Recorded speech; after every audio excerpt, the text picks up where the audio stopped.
நீ ஆர்ட்ஸ் தானடா படிச்ச? எப்படி ஐடில வேலை பாக்குற? எந்த டிகிரினாலும் பரவாயில்லண்ணா. சென்னையில் இருக்க எஸ்எல்ஏ ஐடி ட்ரைனிங் இன்ஸ்டியூட் தான் நான் ட்ரைனிங் எடுத்தேன். மாசம் 30,000 சம்பாதிக்கிறேன். சூப்பர்டா. For IT training and placement, contact 88707 67784.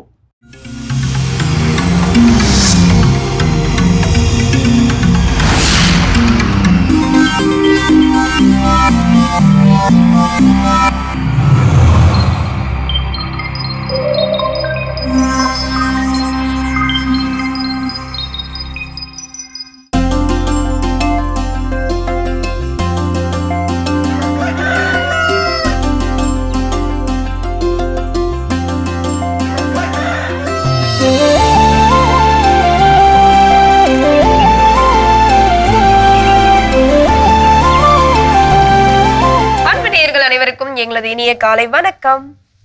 Joe வணக்கம், எப்படி இருக்கீங்க? வணக்கம் கல்பனா, நல்லா இருக்கிறேன். நீங்க எப்படி இருக்கீங்க? நான் நலமா இருக்கேன். எப்பவும் போல நீங்க சந்தோஷமா மகிழ்ச்சியா இருக்கீங்கன்னு எங்களுக்கு தெரியுது. அதனால இந்த புன்னகையோடவே கதையை சொல்லுங்க. கண்டிப்பா. இன்னைக்கான கதை என்ன அப்படின்னு பாத்தீங்கன்னா, ஒரு மனிதர், அவர் நிறைய அந்த ஆட்டோமேட்டட் மிஷின்ஸ் உருவாக்குறது அவருடைய வேலை. அதாவது இப்போ மனிதர்கள் செய்யக்கூடிய வேலையை இயந்திரம் அதுவாகவே என்ன பண்ணுவோம் செய்யும். ஒரு 20 ஆண்டுகளுக்கு முன்னாடி பாத்தீங்க அப்படின்னா ஏடிஎம் மிஷின் அந்த அளவுக்கு பிரபலமா இருந்துச்சான்னு கேட்டா கிடையாது. அப்போ வங்கிகளை நேரா போய் அவங்க அதுக்கான அந்த காசு நிரப்பி அப்போ அதுக்கப்புறம் தான் அந்த பணம் எடுத்துட்டு வர மாதிரி இப்படி ப்ரொசீஜர். எனக்கு ஒரு ஏடிஎம் கார்டுன்னு ஒன்று இருக்குது. இன்சர்ட் பண்ணி நமக்கு தேவையான பணத்தை டெபாசிட் பண்றதுக்கோ இல்லை தேவையான பணத்தை எடுத்துக்கிற வித்ட்ரா பண்றதுக்கோ ஈஸியா இருக்கு. ஸோ இந்த மாதிரி ஒரு ஆட்டோமேஷன் தயாரிக்கக்கூடிய ஒரு மனிதர். அப்போ அவர் என்ன பண்ணுங்க, ஒரு நிறுவனத்துக்கு மனிதர்கள் செய்யக்கூடிய வேலையை ஒரு மிஷின் தானாகவே செய்யற மாதிரியான ஒரு எளிதில் ஒரு எல்லாரும் பயன்படுத்தும் பண்ண ஒரு மிஷின் என்ன பண்றாரு, வடிவமைக்கிறார். அந்த நிறுவனத்துல போய் பேசுறாரு. நிறுவனத்துக்கு அந்த மிஷின் என்ன ஆயிடுச்சு, ரொம்ப ரொம்ப பிடிச்சி போச்சு. ஓகே, இதை நாங்களே வரைக்கிறோம், நம்ம நாளைக்கு என்ன பண்ணிக்கலாம், 2 நாளைக்கு கழிச்சு நம்ம அக்ரிமெண்ட் எல்லாம் சைன் பண்ணி இந்த மிஷின்ஸ் எல்லாம் வேணும் அப்படி எல்லாம் பேசியாச்சு. இப்போ பிரைஸ் என்ன, அதனுடைய விலை என்ன அப்படின்ட்டு இவர் என்ன பண்றாரு, வாரார் வீட்டுக்கு வர, என்ன விலை சொல்லலாம் அப்படின்னு சொல்லி. அப்போ வீட்டில் இருக்கக்கூடிய எல்லாத்தையும் என்ன பண்ணுறாரு, டிஸ்கஸ் பண்ண மிஷின் டிசைன் பண்ணியிருக்கேன், இது எவ்வளோ அடிப்படை காஸ்ட் எவ்வளோ ஆச்சு, என்ன மொத்தமாக செலவு பண்ணி பார்த்தா ஒரு 20,000 ரூபாய் என்ன ஆகுது செலவு வருது. அப்போ அவர் சொல்றாரு 25,000 ரூபா நம்ம என்ன பண்ணலாம் கேட்கலாம். ஒரு லாபம் நமக்கு 5,000 ரூபாய் வச்சுட்டு 20,000 நமக்கு செலவாகுது ஒரு மிஷின் செய்ய, ஒரு 5,000 நமக்கான லாபமா நம்ம வச்சுக்கிட்டு 25,000 என்ன பண்ணலாம், அந்த மிஷினை செய்யலாம். உடனே அப்போ மனைவி உடனே சொல்லுங்க, 25,000 ரூபா எப்படிங்க, ஓகே 5,000 ரூபா லாபம் தானே, மிஷின் அது பெரிய நிறுவனம் தானே, நிறைய அவங்களுக்கும் ஆதாயம் இருக்கு இல்லையா, அப்போ நம்ம ஒரு 30,000 40,000 என்ன பண்ணுங்க சொல்லுங்க. ஸோ ஒவ்வொருத்தரும் என்ன பண்றாங்க, ஒரு 50,000 ரூபாய்க்கு கடைசி ஃபிக்ஸ் பண்ணி என்ன பண்றாங்க நிற்கிறாங்க. சரி, 25,000 ரூபாய்க்கு நம்ம 20,000 ரூபாய் செலவு, 50,000 என்ன பண்ணுவோம் சொல்லுவோம். ஒரு அவங்க கூட குறைய கிடைச்சி ஒரு 40,000 ரூபாய் கொடுத்தா கூட பாதிக்கு பாதி நமக்கு என்ன இருக்குது, லாபம் இருக்குது. அப்போ நம்ம அதை ஃபிக்ஸ் பண்ணிக்கலாம் அப்படின்னு சொல்லி 50,000 என்ன பண்றாங்க, ஃபிக்ஸ் பண்ணிட்டு போறாங்க.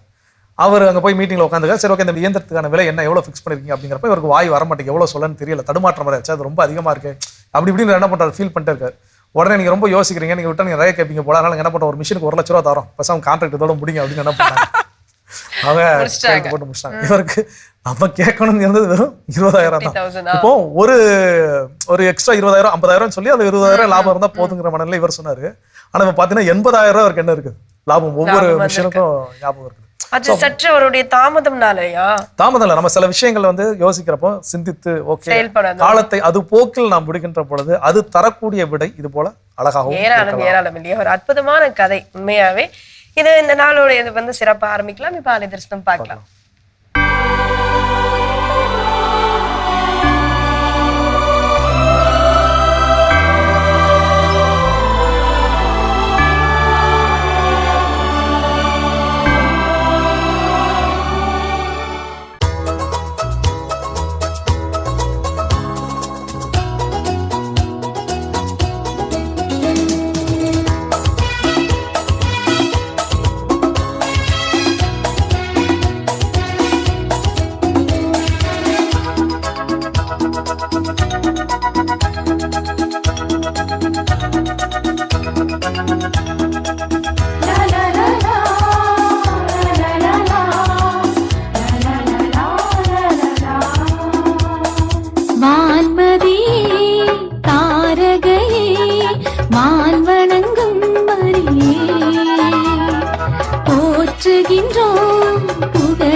போற்றுகின்றோம் புகழுகின்றோம் பெரிய நாயகியே.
தரிசனம் நம்ம பார்த்துட்டோம். இந்த இனிய காலை வேளை உண்மையாவே ஒரு உற்சாகமான ஒரு சம பூஸ்டப்போட நம்ம வந்து இன்னைக்கு நாள ஆரம்பிச்சிட்டோம்.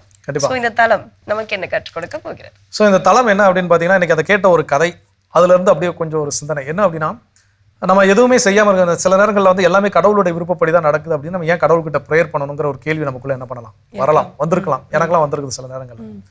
அப்போ இதை சில பேர்கிட்ட போய் கேட்கும்போது எனக்கு கிடைத்த விட என்ன அப்படின்னு பார்த்தீங்கன்னா, கடவுள் நம்மை குறித்து ஒவ்வொருத்தருக்கும் ஒரு புக்கு வச்சிருக்காருன்னு வச்சுக்கோ, ஒரு டைரி எழுதுற மாதிரி ஒரு புக்கு வச்சிருக்காரு. அவன் வாழ்க்கையில் என்னென்ன நடக்கணும்லாம் அவர் என்ன பண்ணி எழுதி வச்சிருக்காருன்னு நினைச்சுக்கோ.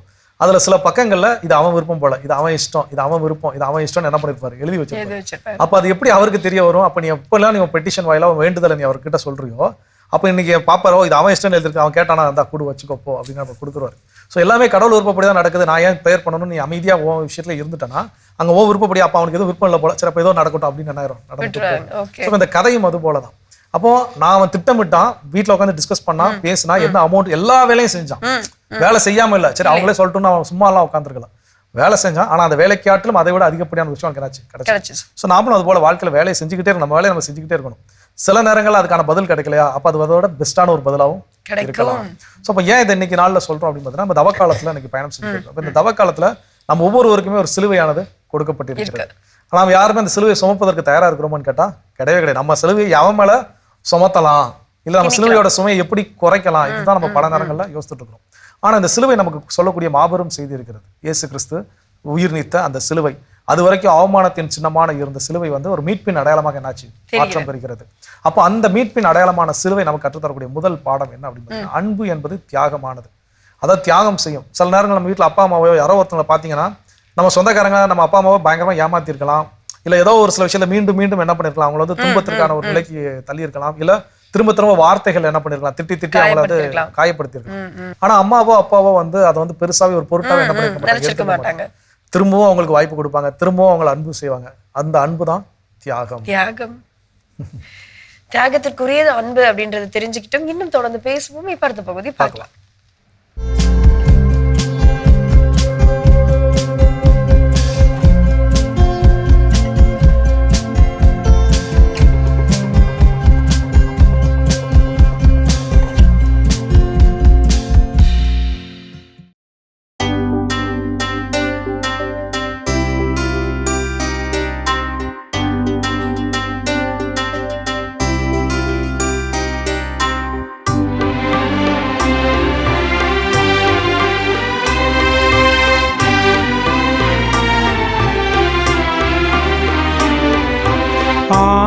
ஆண்டவரேயும் பாவங்களுக்கேற்றபடி எம்மை நடத்தாதேயும், எம்மை நடத்தாதேயும். ஆண்ட ஆண்டவரே எம் பாவங்களுக்கேற்றபடி எம்மை நடத்தாதேயும் எம்மை நடத்தாதேயும் எம் மூதாதையரின் குற்றங்களை எம் மீது சுமத்தாதேயும் இரக்கம் எமக்கு விரைவில் கிடைப்பதாக. நாங்கள் மிகவும் தாழ்த்தப்பட்டிருக்கின்றோம். எங்கள் மீட்பராகிய கடவுளே, உமது பெயரை முன்னிட்டு எங்களை விடுவித்தருளும். எங்கள் பாவங்களை மன்னித்தருளும். எங்கள் பாவங்களை மன்னித்தருளும்.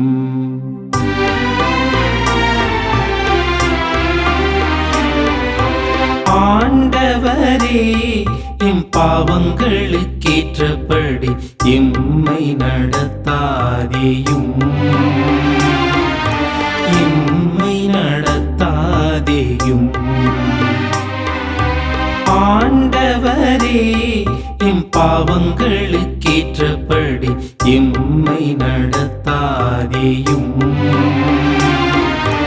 எம்மை நடத்தாதேயும்.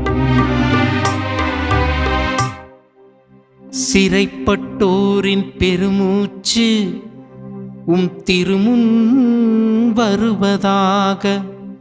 கொலை தீர்ப்பு பெற்றோரை புயவலிமை காப்பதாக. அப்பொழுது மக்களும் உமது மேய்ச்சலின் மந்தையுமான நாங்கள் என்றென்றும் உம்மை போற்றிடுவோம். தலைமுறை தோறும் உமது புகழை எடுத்துரைப்போம். தலைமுறை தோறும் உமது புகழை எடுத்துரைப்போம்.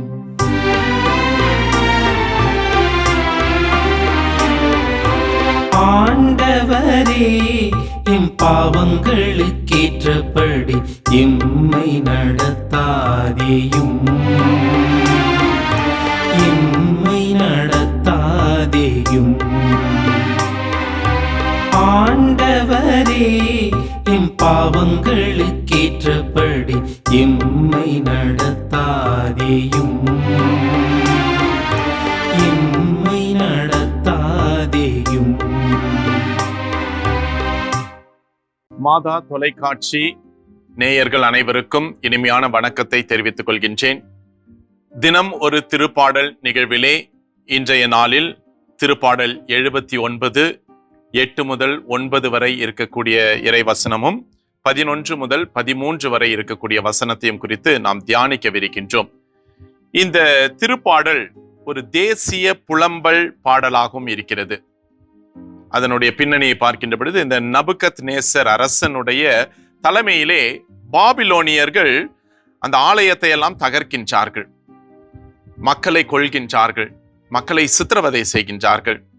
அதே போல பலரை அடிமைகளாக மாற்றுகின்றார்கள். அடிமை முறையில் அதிகமாக அவர்கள் ஊர்ந்து சென்று கொண்டிருக்கின்றார்கள். இந்த சூழ்நிலையெல்லாம் பார்க்கின்ற பொழுது மக்கள் என்ன நினைக்கின்றார்கள் என்றால், மூதாதையர்கள் செய்த பாவம் அல்லது நாம் செய்த பாவம், இதன் வழியாகத்தான் இப்படிப்பட்ட சோதனைகளை எல்லாம் நாம் மேற்கொள்ளுகின்றோம் என்று அவர்கள் நினைக்கின்றார்கள். அந்த சூழ்நிலையில் ஒரு மீட்பை எதிர்நோக்கி இருக்கின்றார்கள். யாராவது நம்மை காக்க மாட்டார்களா, நமக்கு ஒரு நல்வாழ்வை தரமாட்டார்களா என்கின்ற ஒரு சூழ்நிலையில் காணப்படுகின்றது. எனவேதான் 8வது வசனத்திலே பார்க்கின்ற பொழுது, மூதாதையருடைய குற்றங்களை என் மீது சுமத்தாதேயும், இரக்கம் எமக்கு விரைவில் கிடைப்பதாக. நாங்கள் மிகவும் தாழ்த்தப்பட்டிருக்கின்றோம் என்கின்ற அந்த உணர்வை அவர்கள் உணர்ந்து பார்க்கின்றார்கள். அப்படி என்றால் அது அந்த மூதாதையர்கள் வழியாக சுமத்தப்பட்ட ஒரு சுமையாக இருக்கின்றது என்று. இந்த மூதாதையர்களுடைய பாவங்கள் இவர்களை உண்மையிலே அது வதைக்கக்கூடியதாக இருக்கின்றதா என்றால் நிச்சயமாக கடவுள் அதற்காக அப்படிப்பட்ட ஒரு தண்டனையை கொடுக்கவில்லை என்பதை பார்க்கின்றோம். அதே போல இஸ்ராயல் மக்கள் இது அந்த மூல பாவத்தினுடைய நிலை என்று நினைக்கின்றார்கள். மூல பாவம் என்று சொல்கின்ற அந்த ஒரிஜினல் சின் என்று சொல்வோம், அதனுடைய வெளிப்பாடாக இருக்கின்றது என்று நினைப்பார்கள். ஆனால் அவற்றையெல்லாம் கடந்து கடவுள் மன்னிக்க கூடியவராக இருக்கின்றார் என்பதை உணர்த்துகின்றது. அதே போல கடவுள் தண்டனை கொடுக்கக்கூடியவர் அல்ல, மாறாக கருணையின் வடிவாக இருக்கின்றார். அப்போ மக்கள் என்ன நினைக்கின்றார்கள்? பாவம் சமூகத்தையும் வரலாற்றையும் பாதிக்கக்கூடியதாக இருக்கின்றது என்பதை உணர்கின்றார்கள். அதுவும் உண்மையாகவும் இருக்கிறது. ஏனென்றால் பாவம் நம்மை மட்டுமல்ல, நமது சமுதாயத்தையும் பாதிக்கக்கூடியதாக இருக்கிறது. அப்படி என்றால் நாம் அந்த பாவத்திலிருந்து விடுதலை பெற வேண்டும் என்பதை சுட்டி காட்டுகின்றது. 9வது வசனத்திலே பார்க்கின்ற பொழுது கடவுள் மீட்பராக இருக்கின்றார். இதோ உமது பெயரை முன்னிட்டு அந்த மாட்சிமைப்படுத்துகின்ற பொழுது எங்களுக்கு நீர் உதவி செய்ய வாரும் என்று கேட்கின்றார்கள். இறைவன் வருகின்றார், உதவி செய்வதற்காக வருகின்றார். இந்த சூழ்நிலையிலே மனிதனுடைய தகுதி அவர் பார்ப்பதில்லை. ஆனால் கடவுள் எல்லோர் மேலும் இரக்கமுடையவராக இருக்கின்றார். மீட்பு என்பது கடவுளுடைய அருள் என்பதை வெளிப்படுத்துகின்றார். அந்த கடவுளுடைய அருளை மக்கள் பெற்றுக்கொள்கின்றார்கள் என்பதை உணர்ந்து அந்த மனித முயற்சியின் பலனினால் பல நன்மைகள் ஏற்படுகிறது என்பதல்ல, மாறாக கடவுளது அந்த ஆசிரினால் மனிதன் முழுமையான அந்த மனித பலனை அனுபவிக்கின்றான் என்பதையும் உணர்த்தக்கூடியதாக இருக்கிறது. இந்த சூழ்நிலையில் அருள் என்பது கடவுளது ஆசிரை குறிக்கக்கூடியதாக இருக்கிறது. அந்த அருள் நிலை என்று பார்க்கின்ற பொழுது அந்த கடவுளுடைய ஆசிர் மக்கள் மேல் காணப்படுகின்றது.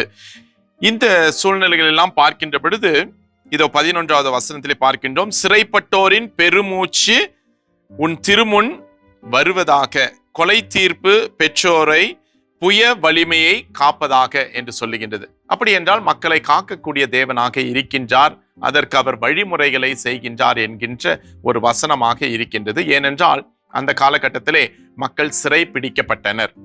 இந்த சூழ்நிலைகள் எல்லாம் பார்க்கின்ற பொழுது இன்றைய நாளில் ஆண்டவராகிய இயேசு கிறிஸ்துனுடைய வழி நடத்துதல் என்று நாம் பார்க்கின்ற பொழுது கடவுள் இறைமகன் இயேசு கிறிஸ்து ஒரு மேய்ப்பனாக இருக்கின்றார் என்பதையும் உணர்த்தக்கூடியதாக இருக்கின்றது. இந்த சூழ்நிலையில் நாம் இந்த பாவ உணர்ச்சியிலிருந்து மனம் திரும்ப வேண்டும், கருணை மீது முழு நம்பிக்கை பெற வேண்டும். அந்த கருணையை, இறைவனது இரக்கத்தை பெறுகின்ற பொழுது இந்த பாவ சூழ்நிலையிலிருந்து நாம் விடுதலை பெறுகின்ற பொழுது இறைவனது நிறைவான ஆசிரை நாம் பெறுகின்றோம் என்பதை சுட்டி காட்டக்கூடியதாக இருக்கிறது. எனவே இந்த தவ காலத்திலே நாம் பயணித்துக் கொண்டிருக்கக்கூடிய சூழ்நிலையிலே எத்தகைய ஒருத்தல் முயற்சிகளை நாம் மேற்கொள்கின்றோம்? இந்த ஒருத்தல் முயற்சிகள் வெளி அடையாளங்களாக மட்டும் இருக்கிறதா, அல்லது என்னுடைய வாழ்க்கையை, என்னுடைய உணர்வை, என்னுடைய குடும்ப சூழ்நிலையில் ஒரு மாற்றத்தை ஏற்படுத்தக்கூடியதாக இருக்கின்றதா என்பதை நாம் சற்று சிந்தித்து பார்க்க வேண்டும். அப்படி சிந்தித்து பார்க்கின்ற பொழுது நான் தனிப்பட்ட விதத்திலே மாற வேண்டும், என்னுடைய குடும்பத்திலே ஒரு மாற்றம் இருக்க வேண்டும், சமுதாயத்தில் ஒரு மாற்றம் இருக்க வேண்டும், திருச்சபையில் ஒரு மாற்றத்தை நான் ஏற்படுத்த வேண்டும் என்கின்ற ஒரு நிலையில் நாம் செயல்படுகின்ற பொழுது இறைவனது ஆசீர் என்பது முழுமையாக கிடைக்கின்றது என்பதை தான் இந்த இறை வார்த்தைகள் நமக்கு சுட்டி காட்டுகின்றது. எனவே கருணையின் வடிவாக இருக்கக்கூடிய இந்த இறைவனை பற்றி கொள்ளக்கூடியவர்களாக நாம் இருக்கின்றோமா? இறைவன் நம்மை ஆசீர்வதிக்கின்றார் என்பதை நாம் நினைவுபடுத்தி, இதோ கடவுள் நம்மை அழிப்பதற்காக அல்ல, மாறாக நாம் மீண்டுமாக கடவுளிடத்திலே திரும்பி வர வேண்டும் என்பதை உணர்த்துகின்றார் என்பதை புரிந்து கொள்ளக்கூடியவர்களாக இருக்கின்றோமா என்பதை சிந்தித்து பார்த்து இந்த நாளிலே ஆண்டவரிடத்திலே முழுவதுமாக ஒப்புக் கொடுப்போம். இறைவன் தாமே தொடர்ந்து நம்மை நல்லுள்ளம் படைத்தவர்களாக வாழ்வதற்கு வேண்டிய ஆசிரை பொழிய வேண்டும் என்பதற்காக ஜெபிப்போம். இரக்கம் மிகுந்த எங்கள் நல்ல ஆண்டவரே, இந்த நாளுக்காக நாங்கள் நன்றி செலுத்துகின்ற பொழுது ஆண்டவரே, நீர் கருணையின் உருவாக இருக்கின்றீர், எங்களை ஆசிர்வதிக்கின்றீர், இதோ எங்கள் மேய்ப்பராக இருக்கின்றீர், நாங்கள் உம்மை நம்புகின்றோம், நீர் எங்களுக்கு எல்லாவித நன்மைகளையும் பொழிகின்றீர் என்பதை நாங்கள் உணர்ந்து எங்களுடைய பாவ நிலையிலிருந்து நாங்கள் விடுதலை பெற்று உம்முடைய அன்பு பிள்ளைகளாக மாறுவதற்கு எங்களுக்கு தேவையான அனைத்து நலன்களையும் தர வேண்டும் என்று எங்கள் ஆண்டவராகிய கிறிஸ்து வழியாக உம்மை மன்றாடுகின்றோம். ஆமென். அருமையான தினம் ஒரு திருப்பாடல் பகுதி பார்த்துட்டோம். இன்னைக்கான திருப்பாடலும் கேட்டாச்சு. அதோட நம்ம பேசிட்டு இருக்கிறோம் மாட்சியின் அடையாளமாம் சிலுவை நமக்கு கற்றுத்தரக்கூடிய வாழ்க்கை பாடம். அடுத்ததா மன்னிப்பு. இது வந்து மன்னிக்கணும், எல்லோரும் மன்னிக்க வேண்டும் அப்படின்றதுதான் இதோட பெரிய ஒரு விஷயம். என்ன அப்படின்னா, நம்ம இப்ப கூட நம்ம சிலுவை பாதை போய் போறோம், அது வந்து உணர்வுபூர்வமா அதை அட்டன் பண்ணிட்டு வெளியே வரப்போ நம்மளுக்கு பெருசா ஒரு பெரிய பாடம் என்ன கற்றுக் கொடுக்கும் அப்படின்னா அந்த மன்னிப்புன்ற ஒரு விஷயம் தான். சோ அப்படிப்பட்ட ஆண்டவரே வந்து சிலுவையில இருக்கும் போது என்ன சொன்னாரு, அதாவது இவர்கள் செய்வது அறியாமல் செய்கின்றார்கள், இவர்களை மன்னியும் அப்படின்னு. சோ அப்படிப்பட்ட அந்த மன்னிப்பு கொடுக்க நம்மளும் தயாரா இருக்கணும். அந்த பாடத்தை நாம் கற்றுக்கொள்ளணும் கண்டிப்பா. ஏன்னா இது ஒரு மிக சிறந்த ஒரு பாடம், நாம கற்றுக்கொள்வதற்கு மறுக்கக்கூடிய ஒரு பாடம். அதான் சொல்லுவோம், பல நேரங்கள்ல வந்து நம்ம சில நேரம் கிறிஸ்தவரா இருக்கும், சில நேரம் கிறிஸ்தவர் இல்லாம இருக்கிறோம். அடிக்கடி நம்ம அவரை கைவிட்டுட்டு போயிட்டு வரோம். அடிக்கடி பேதுரு மாதிரியோ யூதாஸ் மாதிரியோ அவரை காட்டி கொடுக்கவோ அவர் இல்லைன்னு சொல்லி மறுதளிக்கவோ செய்யறோம்னா அதுல இந்த ஒரு விஷயத்துல நம்ம கண்டிப்பாக என்ன பண்றோம், செஞ்சுட்டு இருக்கோம். ஏன்னா அவர் சொன்ன எல்லா படிப்பினைகளையும் எனக்கு பிடிக்கும், நான் கிறிஸ்துவை பின்பற்றுகிறேன்னு நான் சொல்றேன். ஆனா கிறிஸ்து சொன்ன மன்னிப்பு மட்டும் நான் என்ன பண்ண மாட்டேன், செய்ய மாட்டேன். மன்னிப்பு கொடுக்கவும் மாட்டேன், மன்னிப்பு கேட்கவும் மாட்டேன் அப்படிங்கிற மனநிலையில இருக்கு. அப்ப நான் எந்த வகையில் நான் கிறிஸ்துவை சார்ந்தவன்னு சொல்ல முடியாது. ஆனால் இந்த திருச்சிலுவை நமக்கு கற்றுத்தரக்கூடிய மிகச் சிறப்பான பாடம், மன்னிக்க வேண்டும். இயேசு கிறிஸ்து மன்னித்தார் எல்லாரையும்.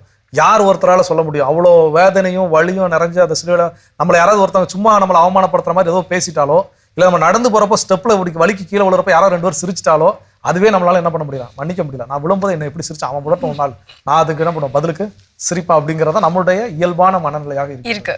ஆனால் அதை விடுத்து மன்னிக்க வேண்டும் அப்படிங்கிற ஒரு வாழ்க்கை பாடத்தை இந்த சிலுவை நமக்கு கற்றுக் கொடுக்கிறது. கற்றுக்கொள்வோம். இன்னும் வேற என்னெல்லாம் கற்றுக்கொள்ள இருக்கிறதுங்கிறத தொடர்ந்து பேசலாம்.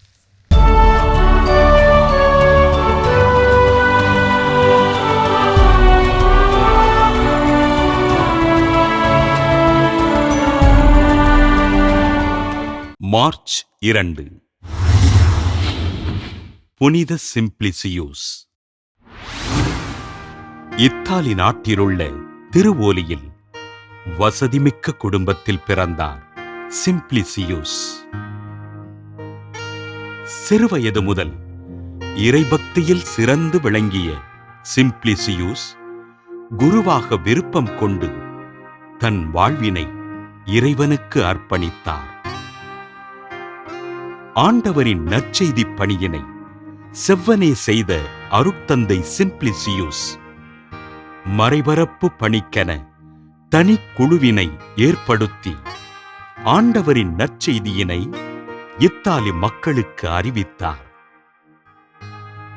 குருத்துவம், ஆளுமை திறன், திட்டமிட்டதை செயல்படுத்துதல் போன்றவற்றில் சிறந்து விளங்கிய தந்தை சிம்பிளிசியூஸ் கிபி 468 மார்ச் மாதம் 3ஆம் நாள் திருத்தந்தையாக உயர்த்தப்பட்டார்.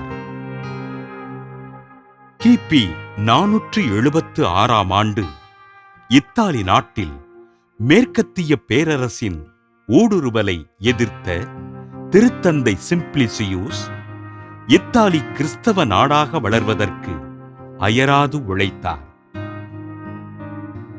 குருக்கள் மக்களை இறைபக்தியில் வழிநடத்த வேண்டும் என்று அறிவுறுத்திய திருத்தந்தை சிம்பிளிசியூஸ் திருவருட்சாதனங்களின் அர்த்தத்தை மக்களுக்கு புரியும்படி எடுத்துரைத்து வழங்க வேண்டும் என்று கூறினார். மக்கள் ஆண்டவரோடு இணைய வேண்டும் என்ற நோக்கில் இத்தாலியின் பல்வேறு இடங்களில் ஆலயங்களை கட்டி எழுப்பிய திருத்தந்தை சிம்பிளிசியூஸ் உடல் நலிவுற்று கிபி 483 மார்ச் 10 விண்ணகமடைந்தார். உலகில் ஒரு நாடாவது கிறிஸ்தவ நாடாக மாற வேண்டும் என்ற இலக்கிற்காக பாடுபட்டு இத்தாலி தேசத்தை கிறிஸ்தவ நாடாக மாற்றியமைத்த திருத்தந்தை சிம்பிளிசியூஸ் திருச்சபையினால் புனிதராக உயர்த்தப்பட்டார். புனித சிம்பிளிசியூஸ் திருவிழாவினை சிறப்பிக்கின்ற நாம் நம் குழந்தைகளை கிறிஸ்துவ விசுவாசத்தில் வளர்த்து அவர்கள் சமூகத்தில் நல்ல மனிதர்களாக வாழ்வதற்காக ஜெபிப்போம். சிறப்பான இன்றைய புனிதர் பகுதி நம்ம பார்த்துட்டோம் ஜோ. திருச்சிலுவையிலிருந்து நாம் கற்றுக்கொள்ள வேண்டிய பாடங்களில் அடுத்ததாக சிலுவை பாதை இந்த தவ காலத்துல எல்லாரும் மறக்காம என்ன பண்ணுவோம், தியானிக்கக்கூடிய ஒன்று. அதை சொல்றப்ப சொல்லுவோம் பாடுகளின் தியானம் அப்படின்னு என்ன பண்ணுவோம் சொல்லுவோம். அப்போ இயேசுனுடைய பாடுகள், அந்த வேதனைகள், அந்த துயர் மிகுந்த தருணங்களை என்ன பண்றோம், தியானிச்சு நம்முடைய துயரத்தையும் அதோடு ஒப்பு கொடுத்து உன்னை போலவே நானும் என்ன பண்றது, உலகத்துல பாடுபட தயாரா இருக்கிறேன், அதற்கு தேவையான வலிமை எனக்கு தா, என் கூட இரு அப்படின்னு சொல்றதா என்னது சிலுவை பாதை. அவன் பல நேரங்கள் இயேசு சிலுவை இயேசு கீழே விழுந்தாரா, முதல் தடவை கீழே வந்தாரா, ஓகே முட்டி போட்டோமா, ப்ரேயர் பண்ணோமா, போனோமா, ஓகே இயேசு 2வது தடவை கீழே வந்தாரா, இயேசு. அதுதான் நம்ம வந்து பெரும்பாலும் மேலோட்டமாக சிலுவை பாதையை தியானிக்கக்கூடிய ஒரு விதமாக. அது தியானம்னே சொல்ல முடியாது. ஏதோ சிலுவை பாதை பங்கெடுக்கணும்னு சொல்லியிருக்காங்க, நான் என்ன பண்றேன் பங்கெடுக்கிறேன். அது வெள்ளிக்கிழமை கண்டிப்பா சிலுவை பாதை என்ன பண்ணும், பங்கெடுத்து ஆகணும். எனக்கு திருச்சபையோட ஒழுங்குகள் என்ன பண்ணிருக்க சொல்லியிருக்கு. ஸோ எங்க வீட்டில் அதை சொல்லி வளர்த்துருக்காங்க. அப்படின்னு தான் நம்ம போறோமே தவிர அங்கே என்னுடைய பாடுகளையும் தியானிக்க நான் அவரு கையை கழுவுன மாதிரி அவரை வந்து காட்டி கொடுக்கப்பட்ட மாதிரி நம்ம எனக்கு பல நேரங்கள் என்ன பண்றாங்க, நாமையும் கை நெகிழ்ச்சி செய்த தருணங்கள் நம்ம வாழ்க்கையில் இருக்கும். அப்ப அதோட என்ன பண்ணலாம், ஒப்பிடலாம். அவர் எப்படி கீழே விழுந்தார், அதுபோல் நாமும் பல முறை கீழே விழுந்த தருணங்கள் இருக்குது. அதை என்னோட ஒப்பிட்டு நான் இந்த மாதிரி தருணத்தில் நீங்களும் கீழே விழுந்தீங்க, நானும் கீழே விழுந்திருக்கிறேன், நீர் எப்படி எழுந்து நின்று திரும்பவும் போய் உன்னுடைய பயணத்தை நோக்கி பயணிச்சிங்களோ அது போல பயணிக்க எனக்கு என்ன பண்ணுங்க, ஆற்றலை தாங்க. ஸோ அப்படின்னு கேட்கறதா என்னது சிலுவை பாதை. ஆனா பல நேரங்கள் அப்படி நம்ம பொருள் உணர்ந்து பங்கெடுக்கிறோமான்னு கேட்டா தெரியல பல நேரங்கள்ல. ஸோ அப்போ இந்த ஒரு விஷயத்தை நாம் என்ன பண்ணணும், கற்றுக்கொள்ள வேண்டும்.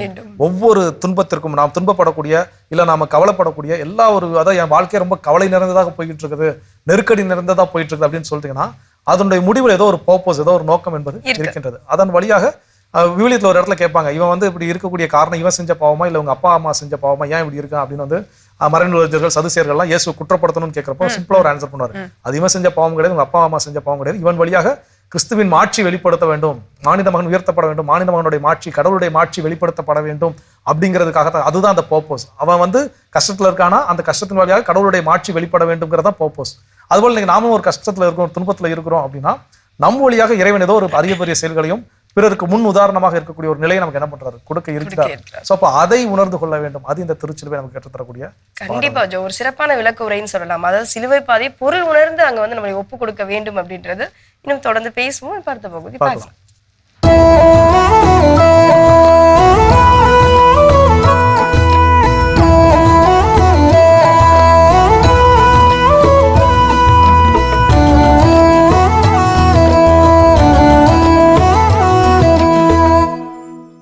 கடுங்குளிர் பிரதேச நகர் நள்ளிரவு வேளை அது. வீடில்லா ஏழை மனிதர் ஒருவர் அந்நகர் வீதியின் முட்டுச்சந்தில் முடங்கி கிடப்பதைக் கண்டார் அந்த நகரத்தின் செல்வந்தர். அந்த முதுமைக்கோ, முதுமையான ஏழைக்கோ வயது 80 தாண்டி இருக்கும். அந்த முதுமைக்கு அருகிலே போய் இந்த செல்வந்தர் கேட்டார், உங்களுக்கு குளிரவில்லையா? குளிர் வாட்டுகிறதே, சூடான உடைகள் உங்களுக்கு இல்லையா? என்ன செய்ய, என்னிடம் சூடான உடைகள் இல்லையே, ஆனால் குளிருக்கு நான் பழக்கப்பட்டு விட்டேன். செல்வந்தர் சொன்னார், ஏன் பழக்கப்பட வேண்டும்? இதோ நான் வீட்டுக்கு போய் உடல் சூட்டு உடைகள் கொண்டு வந்து தருகிறேன், காத்திருங்கள். சொல்லிவிட்டு போனவர் வீட்டுக்குள் நுழைந்ததும் மற்ற வேலைகளில் மும்முரமாகி இவரை மறந்து போய் தூங்கவும் போய்விட்டார்.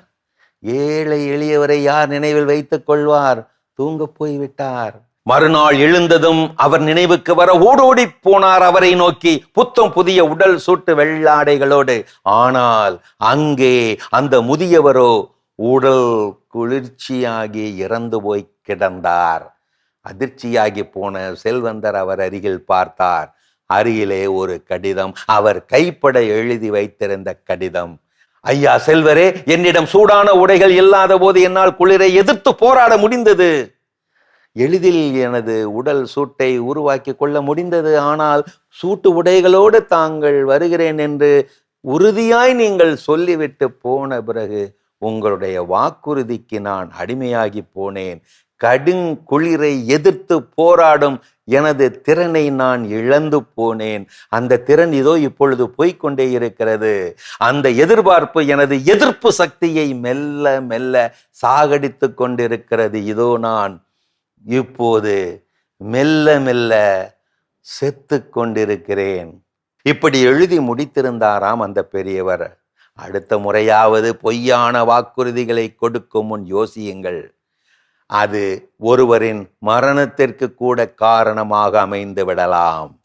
ஆச்சரியம்தான், உலகில் உலவும் பொய்மைகள் எல்லாம் எத்தனை சாத்தியமானவை, அந்த சாத்தியங்கள் எல்லாம் எவ்வளவு பொய்யானவை.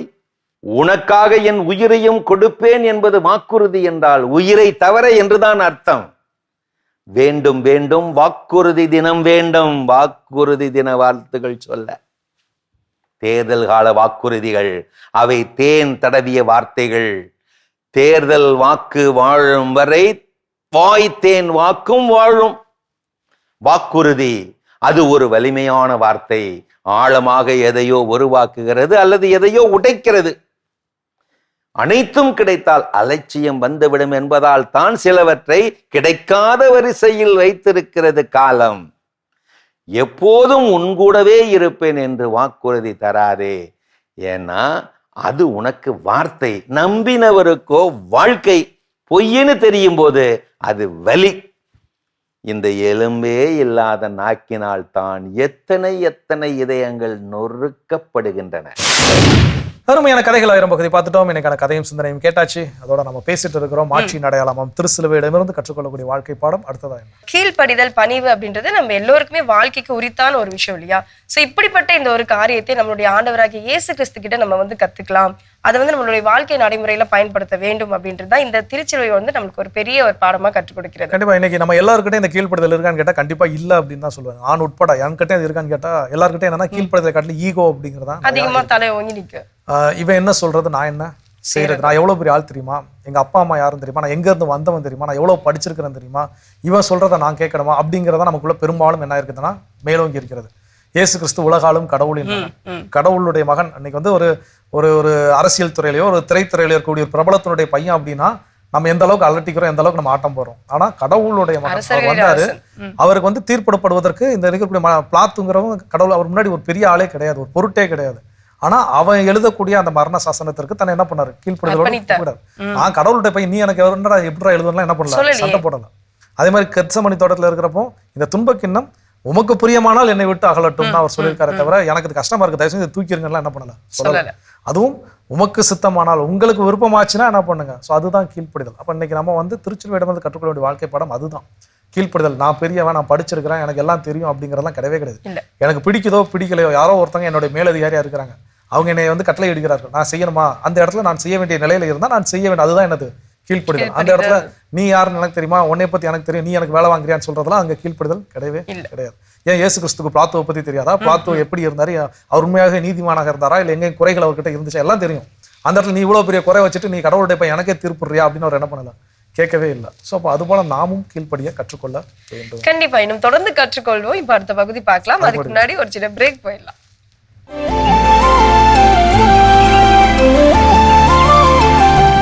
நிகழ்ச்சிக்குள் உங்களை மீண்டும் அன்புடன் வரவேற்கின்றோம். நீங்கள் பார்த்து கொண்டிருப்பது மாதா தொலைக்காட்சியின் கடவுள் வணக்கம்.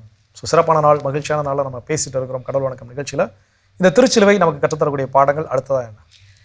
கண்டிப்பா அந்த திருச்சிலுவையில ஆண்டவராகிய இயேசு கிறிஸ்து வந்து இருக்கிறப்போ அவர் பெருசா என்ன நம்பினார் அப்படின்னா, இறைவன் என்னோடு இருக்கிறன்றதை நம்பினார் இல்லையா கடைசி வரைக்கும். அதே மாதிரிதான் நம்மளுடைய இந்த வாழ்ந்துட்டு இருக்க வாழ்க்கையில துன்பங்கள் அப்படின்னு நம்ம கூட இருந்தாலும் இறைவன் வந்து என் கூட இருக்காரு, கடவுள் என் கூட இருக்காரு, அந்த துன்பத்துல இருந்து எனக்கு எப்படி இருந்தாலும் மீட்டு எடுத்துருவாரு அப்படின்ற அந்த விஷயத்தை நம்ம நம்பணும். கண்டிப்பா எனக்கு இதை சொல்லும்போது எல்லாருக்குள்ளேயும் இந்த கேள்வி என்பது இருக்கும். நிலநடுக்கம், பூகம்பம், சுனாமி, இது போன்ற இயற்கை பேரிடர்கள் பலரால மக்கள் கொத்து கொத்த அழிகின்ற பொழுது எல்லாருக்குள்ளேயும் கேட்கக்கூடிய கடவுள் இருக்கிறாரா இல்ல, இவ்வளவு பெரிய மக்கள் இப்படி அசம்பவங்களை சாகுறாங்களே, வைக்கிறாங்களே, போர்கள் நடக்குது, இந்த போர்ல அநியாயமா அப்பாவி மக்கள் கொல்லப்படுகிறாரே, கடவுள் இருக்கிறாரா இல்லையா, எல்லாருக்குள்ளேயும் கேள்விகள் இருக்கு. இந்த கேள்வி எனக்குள்ளேயும் என்ன பண்ணுச்சு இருந்துச்சு. அப்ப இந்த கேள்விக்கான விடையை தேடுகின்ற பொழுது நிறைய பேர்கிட்ட பேசுறப்போ கிடைச்ச ஒரு கேள்வி, ஒரு தெளிவு என்ன அப்படின்னா, ஓகே இதை பத்தி ரொம்ப கவலைப்படுற, ரொம்ப அக்கறை செலுத்துறிய, அதை சரி செய்வதற்கு நீ என்ன துரும்ப நீ நகட்டி வச்ச, என்கிட்ட கேட்கப்பட்ட கேள்விதான். என்ன ஒரு சின்ன துரும்பணி வந்து அங்க வந்து இந்த விஷயத்துக்கு எதிராக நீ குரல் கொடுத்தியா, வீதிக்கு வந்து போராடினியா, இல்ல இதை குறித்த விழிப்புணர்வை மக்களிடையே நீ ஏற்படுத்தினியா, எந்த விஷயத்த நீ என்ன பண்ண செஞ்ச, இதைத்தான் கடவுள் உங்ககிட்ட என்ன பண்றாரு, எதிர்பார்க்கின்றார். அப்போ அங்க ஒருத்தர் கொத்து கொத்தாக மடிந்து கொண்டிருக்கிறார்கள், இங்க நான் வந்து சுகபோகமா வாழ்ந்துட்டு இருக்கிறேன்னா அதுல எனக்கும் பங்கு இருக்குது. நேரடியாகவோ மறைமுகமாகவோ ஏதோ ஒரு விஷயத்தை தடுக்க இல்லாமல் நான் என்ன பண்றேன் இருந்துக்கிறேன். நம்ம தான் பல நேரம் சொல்றோம் இல்லையா, எதெல்லாம் எனக்கு செய்வதற்கு ஈஸியா இருக்கோ அதெல்லாம் நான் ஈஸியா செஞ்சுட்டு நான் கடவுளுடைய பிள்ளைன்னு நான் சொல்லிக்குவேன். எதெல்லாம் உண்மையாக வேற என்ன செய்யணும்னு விருப்பப்படுறாரோ அதெல்லாம் எனக்கு செய்யறது கஷ்டமா இருக்கிறப்போ நான் என்ன பண்ண மாட்டேன், செய்யாம கடவுள் இருக்காரா இல்லையாங்கிற கேள்விக்குள்ள நான் என்ன பண்ணிடுவேன். ஸோ அப்போ இந்த நேரத்துல நம்முடைய துன்பங்களின் போது கடவுள் எப்போதும் நம்மோடு தான் இருக்கிறார். நான் அடிக்கடி நான் சொல்லக்கூடிய விஷயம் தான், அது முழுமையாக நம்பவும் செய்வேன். கடவுள் எப்போவுமே நம்ம கூட தான் இருக்கிறாரு, நாம அவர் கூட இருக்கிறோமா இல்லையாங்கிறதா இங்க பெரிய பிரச்சனையே. பல நேரங்களை விட்டுட்டு ஓடுறது, அந்த ஆளை பேதுரு மாதிரி இந்த ஆளை எனக்கு தெரியவே தெரியாது, இந்த ஆளை நான் முன்ன பின்ன பார்த்ததே இல்லை அப்படின்னு சொல்லி சபிக்கிறதோ, இல்ல யூதாசை போல பல நேரங்கள்ல இந்த ஆள் தான் இயேசுநாதர், நான் யாரை முத்தம் கொடுத்து காட்டி கொடுக்கணும் அந்த ஆள் தான் இயேசுநாதர் சொல்லி காட்டி கொடுப்பதோ எல்லாம் பல நேரங்கள் நம்ம என்ன பண்ணிட்டே தான் செஞ்சுட்டே தான் இருக்கணும். செஞ்சு அவர் விட்டு ஓடி போயிடுறோம். பின்னாடி பேதுரு மாதிரியே வந்து மன்னிப்பும் கேட்டுட்டு தோமா மாதிரியே வந்து ஐயா தெரியாம செஞ்சுட்டேன் அப்படின்னு சொல்லி காலையும் விழுந்து சரண்டரும் அவர் ஏற்றுக்கொள்கிறார். ஏன்னா அவர் ஏத்துக்கிறார், ஏன்னா அவர் கடவுள், அதனால ஏத்துக்கிறார் ஈஸியா.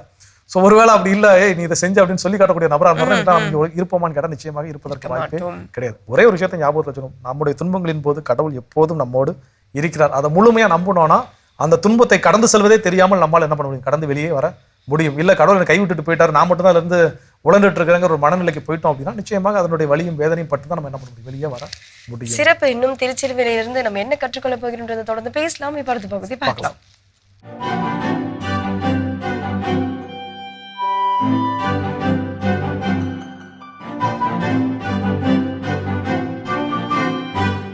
அன்பிற்கினிய மாதா தொலைக்காட்சி சுவைஞர்களே, தமிழினிய நெஞ்சங்களே, வணக்கம். திரிகடுகத்தில் இணைந்திருக்கும் உங்கள் ஒவ்வொருவருக்கும் நன்றியின் வாழ்த்துகள். 7ஆம் செய்யுளில் நாம் நுழைந்திருக்கின்றோம். இன்று 2ஆம் கருத்தினை பார்க்கவிருக்கின்றோம். வாழை மீன் உள்ளல் தலைப்படலும், ஆள் அல்லான் செல்வ குடியுள்ள பிறத்தலும், பல் அவையுள் அஞ்சுவான் கற்ற அருநூலும், இம்மூன்றும் துஞ்சு ஊமன் கண்ட கனா. ஊமையானவர் காணுகின்ற கனவுகள் இம்மூன்றும். அவற்றுள் இன்று ஆள் அல்லான் செல்வ குடியுள்ள பிறத்தல். செல்வக்குடியில் நான் பிறந்து இங்கு ஒரு ஆளுகை செய்வேன் என்று ஒருவர் சொல்லுகிறார். அது இயலும் பலருக்கும்.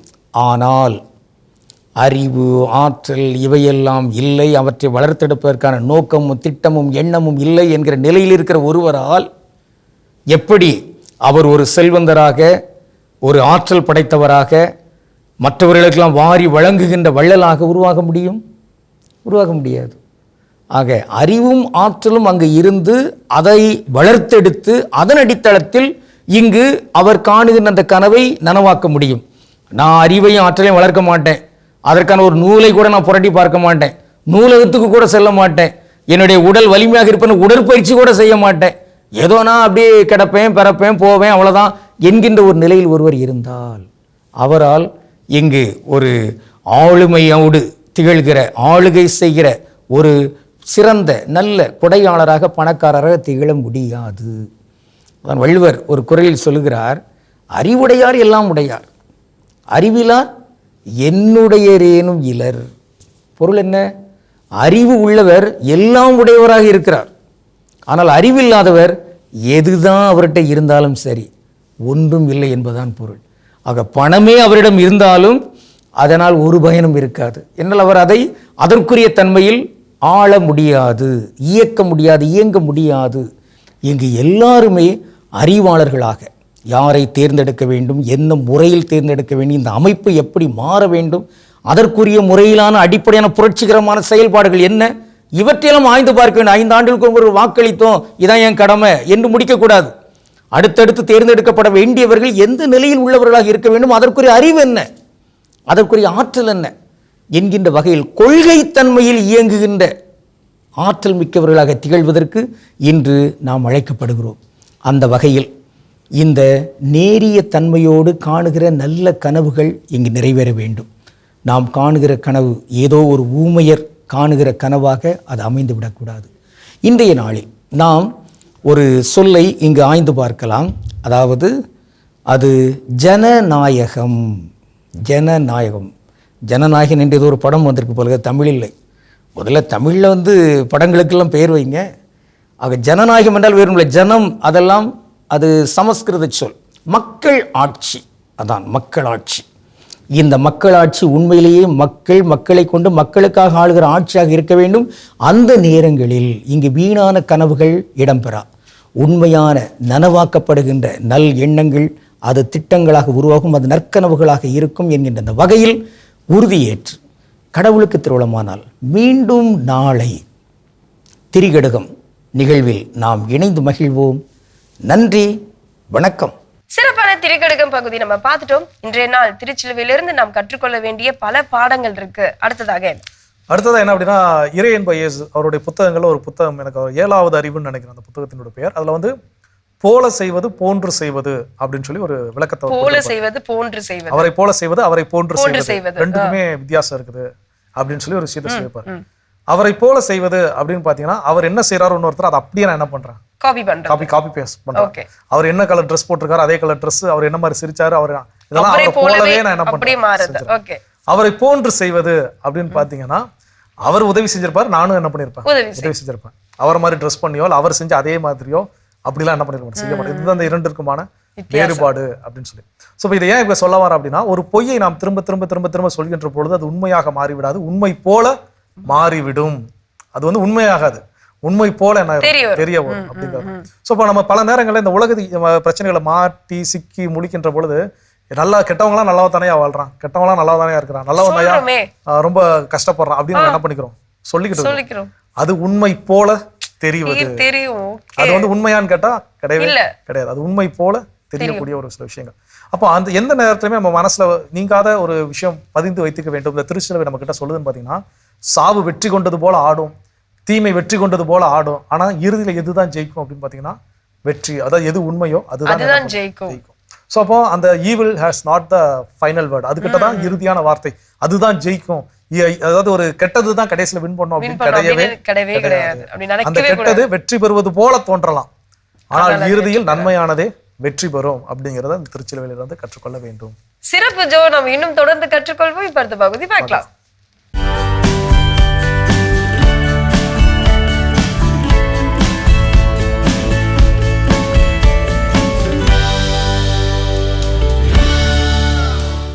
டிஜிட்டல் பயம் அப்படின்னா என்ன பார்த்துடலாம்.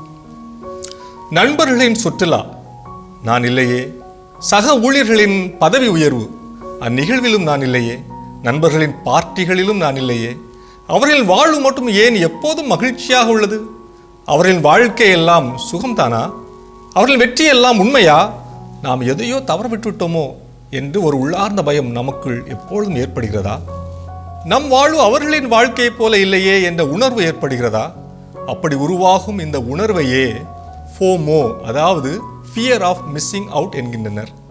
வாருங்கள் இதற்கான தெளிவை வலை உலகத்தின் அருள்வாக்கின் பகுதியில் பார்ப்போம். அருள்வாக்கு பகுதி லூக்கா 10:38 முதல் 42 வரை. அவர்கள் தொடர்ந்து சென்று கொண்டிருந்தார்கள். அப்பொழுது இயேசு ஒரு ஊரை அடைந்தார். அங்கே பெண் ஒருவர் அவரை தம் வீட்டில் வரவேற்றார். அவர் பெயர் மார்த்தா. அவருக்கு மரியா எனும் சகோதரி ஒருவர் இருந்தார். மரியா ஆண்டவருடைய காலடி அருகில் அமர்ந்து அவர் சொல்வதை கேட்டுக்கொண்டிருந்தார். ஆனால் மார்த்தா பற்பல பணிகள் புரிவதிலே பரபரப்பாகி இயேசுவிடம் வந்து, ஆண்டவரே, நான் பணிவிடை செய்ய என் சகோதரி என்னை தனியே விட்டுவிட்டாளே, உமக்கு கவலை இல்லையா? எனக்கு உதவி புரியும்படி அவளிடம் சொல்லும் என்றார். இவ்விலிய நிகழ்வில் மார்த்தா தன் தங்கையைப் போல இயேசுவின் காலடியில் இல்லையே, நான் அந்த பாக்கியத்தை அனுபவிக்காமல் நல்வாய்ப்பை தவறவிட்டு விட்டேனே என்று எண்ணியிருக்கக்கூடும். எனவேதான் தான் தனியாக விடப்பட்டதாக அவள் உணர்கிறாள். சமூக ஊடக உலகில் மற்றவர்கள் அனுபவிக்கும் வெற்றி, சந்தோஷம், உறவுகள், வாய்ப்புகள் ஆகியவற்றை காணும்போது நான் ஏதோ ஒன்றை தவறவிட்டேனோ என்ற மன அழுத்தம் மார்த்தாவை போல நமக்கும் உருவாகிறது. இதனை தான் FOMO, fear of missing out என்கின்றனர். நம்மை சுற்றி நடக்கும் விஷயங்களில் நமக்கு ஏதாவது தெரியாமல் போய்விடுமோ அல்லது நம்மை சுற்றி நடக்கும் நிகழ்வுகளில் நம் பங்கு இல்லாமல் போய்விடுமோ என நமக்குள் ஏற்படும் ஒருவித பய உணர்வு தான் ஃபோமோ. 2004 ஆக்ஸ்போர்ட் அகராதியில் தான் முதல் முறையாக இவ்வார்த்தை பயன்படுத்தப்பட்டுள்ளது. சமூக ஊடகங்களின் தாக்கத்தினால் இத்தகைய மனப்பிறழ்வு அதிகமாகிக் கொண்டிருக்கின்றன என்கின்றனர் மனநல மருத்துவர்கள். சமீபத்தில் சமூக ஊடகங்களில் ட்ரெண்டாகும் காரியங்கள், சுவாரஸ்யமான செய்திகள் அல்லது வைரல் காணொளிகளை ஒருபோதும் தவறவிடாமல் இருக்க வேண்டும் என்று ஒரு மனிதர் தனக்குள் யோசிக்கிறார் என்றால் அவருக்கு இந்த ஃபோமோ அறிகுறி இருக்கிறது என்று புலப்படுகிறது. எடுத்துக்காட்டாக, தன் நண்பன் ஒரு சுற்றுலா தலத்திற்கு சென்றுவிட்டு அங்கு எடுக்கப்பட்ட புகைப்படங்களை தன் சமூக ஊடக பக்கங்களில் பகிர்ந்திருந்தால் தானும் அந்த இடத்திற்கு போயிருக்கலாமே என்று ஒருவன் எண்ணுகின்றான் எனில் அவனுக்கு இந்த அறிகுறி இருக்கிறது என்பதை நாம் புரிந்து கொள்ள முடியும். சமூக ஊடகங்களை அளவிற்கு அதிகமாக பயன்படுத்துவதிலிருந்து நம்மை தற்காத்து கொள்ள வேண்டும். நமக்கு கிடைக்காத அனுபவங்களை எண்ணி புலம்புவதை கைவிட்டுவிட்டு நமக்கு கிடைத்த வேறு தனிப்பட்ட நல்ல அனுபவங்களை எண்ணி மன நிறைவு அடைய வேண்டும். பிறருக்கு எது முக்கியமோ, எது முதன்மையோ அது நமக்கும் முக்கியமாகவும் முதன்மையாகவும் இருக்க வேண்டும் என்ற ஒரு அவசியம் இல்லை. நமது முதன்மைகளை நாமே வடிவமைத்துக் கொள்வோம். நம் நண்பர்களின் மகிழ் தருணங்களை பார்த்து பொறாமைப்படுவதை நிறுத்திவிட்டு அவர்கள் நம் கவனத்தை ஈர்க்கவே முயற்சிக்கிறார்கள் என்பதை தெரிந்து கொள்வோம். They just need our attention. Martha இயேசுவின் காலடியில் அமர்ந்து அவர் சொல்வதை கேட்கும் வாய்ப்பை இழந்திருந்தாலும் இயேசுவிற்கும் சீடர்களுக்கும் சுவையான உணவை பரிமாறுகின்ற பேற்றை அவர் பெறுகின்றார். ஒன்றை இழப்பதிலிருந்து மற்றொன்றை பெறுகிறோம். சமூக ஊடகங்கள் நம்மை அவுட் ஆஃப் பிளேஸ் அல்லது அவுட்டேட் என்ற உணர்வை அல்லது ஒருவித பயத்தை ஏற்படுத்தலாம். ஆனால் சில வேளைகளில் சிலவற்றை தவற விடுவதும் கூட நம் வாழ்க்கைக்கு நலம் பயக்கலாம். இதனை ஜோமோ, அதாவது ஜாய் ஆஃப் மிஸ்ஸிங் அவுட் என்கின்றனர். இது வலை உலகம் 360 டிகிரி டிஜிட்டல் உலகிற்கான உங்கள் அகராதி. அருமையான வலை உலகம் 360 டிகிரி பார்த்தாச்சு. அதோட எனக்கு நம்ம பேசிட்டு இருக்கிறோம் கடவுள் வணக்கம் நிகழ்ச்சியில திருச்சிலுவை நமக்கு கற்றுத்தரக்கூடிய வாழ்க்கை பாடம் அடுத்ததா என்ன? கண்டிப்பா ஆண்டவராக இயேசு கிறிஸ்து அவர் சொன்னார் இல்லையா, திருச்சிலுவையில் இருக்கும்போது இவங்க வந்து செய்வது அறியாம செய்யறாங்க, அவங்கள வந்து மன்னிச்சிருங்க அப்படின்ட்டு. ஸோ அந்த மன்னிப்பு பெற்றன்னா மற்றவர்களை மன்னிக்க இப்ப நம்ம ரெடியா இருக்குமா, தயாரா இருக்குமா அப்படின்றது தான் நம்ம எல்லாருக்குமே ஒரு கேள்வியா இருக்கணும். ஆனா நம்ம அதுக்கு ரெடியாவே இல்லை இல்லையா.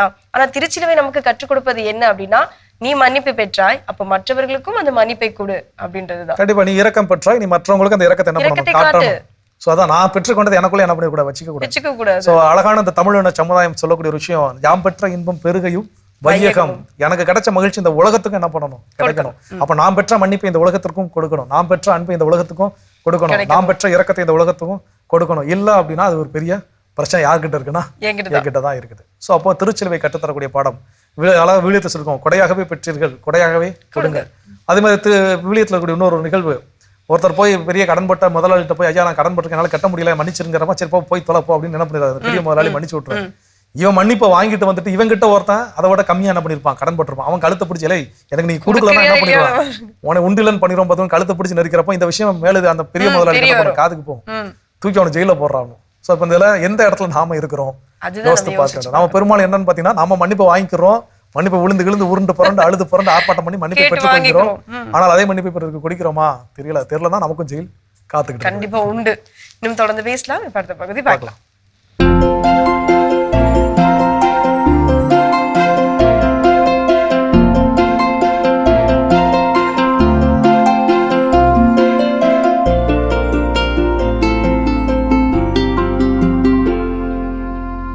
அனைவருக்கும் வணக்கம். இந்த மாமரங்களை பொறுத்தளவில் மாம்பழம் முடிஞ்சு வந்ததுக்கப்புறம் பழமானதுக்கப்புறம் மொழுன்னு இருக்கணும், அழகாக இருக்கணும், வடிவமாக இருக்கணும் அப்படின்னா, நான் ஏற்கனவே பல பதிவுகளில் சொல்லியிருக்கேன், திரும்பியும் சொல்கிறேன். எருக்கு இலை கரைசல், எருக்கலை உங்கள் வீட்டுக்கு பக்கத்தில் இருக்கும் இல்லைங்களா, அதை எடுத்துகிட்டு வந்து பாதியை உடைங்க, கேரி பேக் மாட்டிக்கங்க, உடைங்க. அதை எடுத்துகிட்டு வந்து ஒரு வாளியை வச்சுக்கிட்டு குட்டி குட்டியாக தண்ணியை பிச்சு உள்ளே போட்டு இலைகளை உள்ளே போட்டு ஊற வைங்க. ஒரு 5-6 நாள் 7 நாள் ஊறினதுக்கப்புறம் இதை நீங்கள் வந்து 10 நாளைக்கு ஒரு முறை தெளிக்க அல்லது 15 நாள் அல்லது மாதம் ஒரு தடவை எது முடியுமோ தெளிக்கலாம். தெளிக்க முடியலையா தரையில் ஊற்றி விடுங்க, 4 பக்கம் தரையில் ஊற்றி விடுங்க. இது பண்ணினீங்கன்னா நல்லாயிருக்கும். இது என்னெல்லாம் செய்யும் அப்படின்னா, பழமானதுக்கப்புறம் அறுக்குறீங்கன்னு வச்சுக்கோங்களேன், உள்ளே அறுத்து பார்த்தா உள்ளே வந்து ஒரு சொறியாக இருக்க மாதிரி பார்த்துருக்கீங்களா, கடினமாக கூட இருக்கும் அந்த இடம் கடிக்க. அதே மாதிரி அறுத்த உடனே பார்த்தா முழுசாக அந்த கன்னம் ஃபுல்லாக பழுத்து இல்லாமல் ஒரு கோடாக பழுத்து இருக்கும். இடையில இருக்கிறதெல்லாம் கொஞ்சம் புளிப்பாக இருக்கும், இனிப்பாக இருக்கும், அப்படி கலந்தமாக இருக்கும். இதுக்கெல்லாம் காரணம் போரான்னு ஒரு சத்து குறைபாடு. அதுக்கு தான் நான் இதை கொடுக்க சொல்கிறேன், எருக்கு இலை கரைசல். தயவுசெய்து முயற்சி பண்ணி, எல்லா பகுதியிலையும் கிடைக்கும், தமிழ்நாட்டில் எல்லா பகுதியிலும் கிடைக்கும். இன்னும் போக இந்த வெயிலில் இல்லாமல் போகும். அதனால் கொஞ்சம் முயற்சி பண்ணி வாங்கிட்டு வந்து அதை தயார் பண்ணி செய்யுங்க. இது வீட்டு தோட்டத்துக்காக சொல்கிறேன். இதே நேரம் ஒரு பெரிய தோட்டம் வச்சுருக்கோம், 100 மரம் 200 மரம் வச்சுருக்கோம் அப்படின்னா, உங்களால் 200 லிட்டரில் 150 லிட்டர் தண்ணியோட 20 கிலோ எருக்கலையை ஊற வச்சு 7 நாள் கழித்து அந்த எருக்கலையை எடுத்துட்டு அந்த தண்ணி 150ஓட இன்னொரு 20 லிட்டர் தண்ணி கலந்து 200 லிட்டர் ஆக்கிட்டு அதை தெளிக்கலாம். அது தெளிக்கிறப்ப என்னெல்லாம் சேர்த்துக்கலாம், வாய்ப்பு கிடைச்சா கடல் பாசி உரம்னு இருக்குங்க, அது 1 லிட்டர் சேர்த்துக்கலாம். அது சேர்க்குறப்ப நிறைய சத்துக்கள் கிடைக்கும். மீன் அமிலம் 2 அல்லது பஞ்சகாவியா அல்லது ஈயம் கரைசல் 3 லிட்டர் சேர்த்துக்கலாம். நான் சொல்கிறது தோப்புகளாக இருக்கிறதுக்கு. அடிச்சிங்கன்னா காய் வந்து பார்த்திங்கன்னா பேர் சொல்கிற மாதிரி இருக்கும். நல்ல காயாக இருக்கிறப்ப வடிவம் கிடைக்கிறது பெருசு இல்லை. விற்கும்போது அவங்க சாப்பிட்டு பார்த்துட்டு இவங்கள்ட்ட திருப்பி வாங்கணும், அல்லது நம்மளே தோட்டம் வச்சுருந்தோம்னா நம்ம சாப்பிட்றதுக்கு பிடிச்ச மாதிரி இருக்கணும். அதுக்கு தான் இந்த 3 விஷயம் சொல்கிறேன். என்னென்ன விஷயம்? 1 இயற்கை இலை கரைசல் கொடுக்கணும், 2வது வந்து இந்த மீன் அமிலம் பஞ்சகாவியா ஈயம் கரைசல் கொடுக்கணும், 3வது அந்த கடல் பாசி உரம் கொடுக்கணும். இது மேலே தெளிக்க அப்படின்னா தரைவெளியில் என்ன கொடுக்கணும்? தண்ணீர் கொடுக்கணும் ஃபஸ்ட்டு. அடுத்து உங்கள் பக்கத்தில் இருக்க அக்ரி ஆஃபீஸ்லையோ இல்லை வெளியிலையோ ட்ரைகோடர்மா விரிடி அப்படின்னு ஒரு பவுடர் இருக்கும் அல்லது திரவம் இருக்கும். 200 லிட்டரில் 1 லிட்டர் அல்லது 2 கிலோ கலந்துக்கணும். அந்த கலந்ததோட பொட்டாஷ் பாக்டீரியா சிவப்பு கலரில் ஒரு பாட்டில் இருக்கும், அது கலந்துக்கலாம். இதை கலந்துட்டு மரத்தோட 4 பக்கமும் பிரித்து ஊற்றலாம் அல்லது சொட்டு நீரில் கொடுத்து விடலாம். 15 நாளைக்கு ஒரு முறை கொடுக்கணும், கண்டிப்பாக கொடுக்கணுங்க. இந்த டைமில் நமக்கு தண்டு துளைப்பான் அப்படிங்கிற, ஏன்னா இந்த பொதுவாக அந்த மார்ச் ஏப்ரலில் பார்த்தா தண்டு துளைப்பான்னு ஒரு பூச்சி வரும். மரத்தை தண்ணீருக்காக வந்து முட்டை போட்டு பொரிஞ்சு புழுவாக்கி மரத்தை ஓட்டப்படும். அதே மாதிரி காயை ஓட்டப்படும், தண்டை ஓட்டப்படும். அது வராமல் இருக்கிறதுக்காக எப்போயா ஒரு இடம் தெளிக்கிறப்ப மெட்டாரைசியம் அது 1 லிட்டர் கலந்துக்கணும். கலந்து தெளிச்சிட்டிங்கன்னா மரங்களுக்கும் பாதுகாப்பாக இருக்கும். ஓகேங்களா? இப்போ மரத்தில் பட்டை தூக்குன மாதிரி இருக்குது, மரம் வந்து நல்லா இருக்குது, இலை திடீர்னு அப்படியே தொங்குன மாதிரி இருக்குது, மரம் பார்க்க நல்லா இல்லை அப்படின்னு உங்களுக்கு தோணுச்சுனாலே இப்போ நான் சொன்ன இந்த திரவத்தை சூடோமோனாஸ்ங்கிற திரவம் மெட்டாரைசியம்ங்கிற திரவம் 2ம் கலந்து அடிச்சிடணும். இது வெறும் 200 ரூபா தாங்க. பக்கத்தில் இருக்க அக்ரி ஆஃபீஸில் விற்கும். இன்னும் சொல்ல போனால் அக்ரி ஆஃபீஸில் வாங்கினா 150 ரூபா சொல்லுவாங்க. பின்னாடி திருப்பி பாருங்கள், அதோட உற்பத்தி தேதி அடிக்கிறதுக்குள்ளே காலாவதி ஆகாமல் இருக்கான்னு பார்த்துங்க, வாங்கிக்கங்க, அடிங்க. மாம்பழம் சம்மந்தப்பட்டு வளர்ப்பு சம்மந்தப்பட்டு எந்த விதமான சந்தேகங்கள் இருந்தாலும் கீழே நம்பரில் கேளுங்க. உங்களுக்கு அதுக்கு வேணுங்கிற சந்தேகங்களுக்கு நான் சொல்கிறேன். ஆனால் இந்த டைமில் செய்ய வேண்டியதை இப்போ செய்யாமல் பழமாகி எனக்கு இப்படி ஆச்சு அப்படி ஆச்சுன்னு சொல்கிறதுல அர்த்தம் இல்லை. வளர்கிற நேரத்தில் இந்த சூடோமோனஸுங்கிற பொருள் அழுகல் வராமல் இருக்கிறதுக்கு, கருப்பு புள்ளி வராமல் இருக்கிறதுக்காக கொடுக்கறதுக்கு ரொம்ப முக்கியம். வேறு அழுகாமல் இருக்க தரைவெளியில் இந்த ட்ரைகோடர்மா விரிடிங்கிற பொருள் கொடுக்கறது முக்கியம். ஞாபகம் வச்சுக்கோங்க.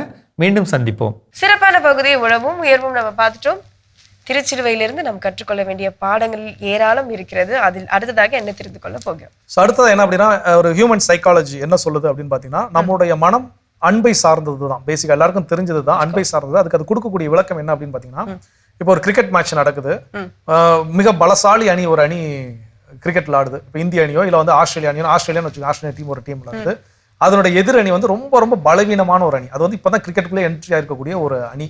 அவங்க எல்லாம் இப்பதான் வெரி ஃப்ரெஷ்ஷா உள்ள என்ன பண்றாங்க, வராங்க, முத ஒரு இன்டர்நேஷனல் மேட்ச் ஆறாங்க, அதுவும் பெரிய டீம் கூட.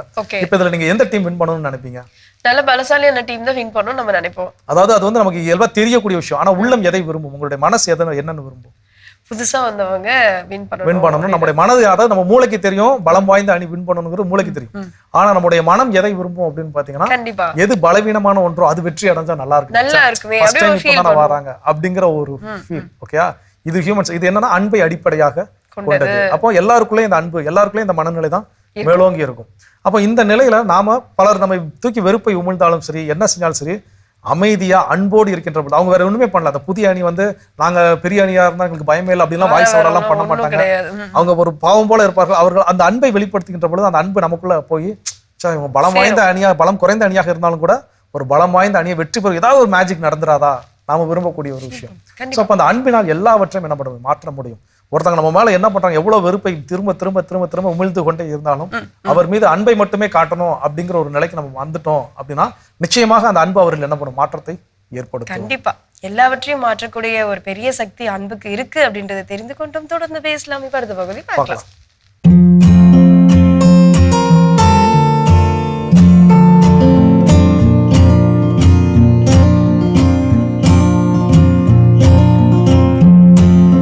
உலகெங்கும் வாழும் மாதா தொலைக்காட்சி நேயர்களுக்கு வணக்கம்.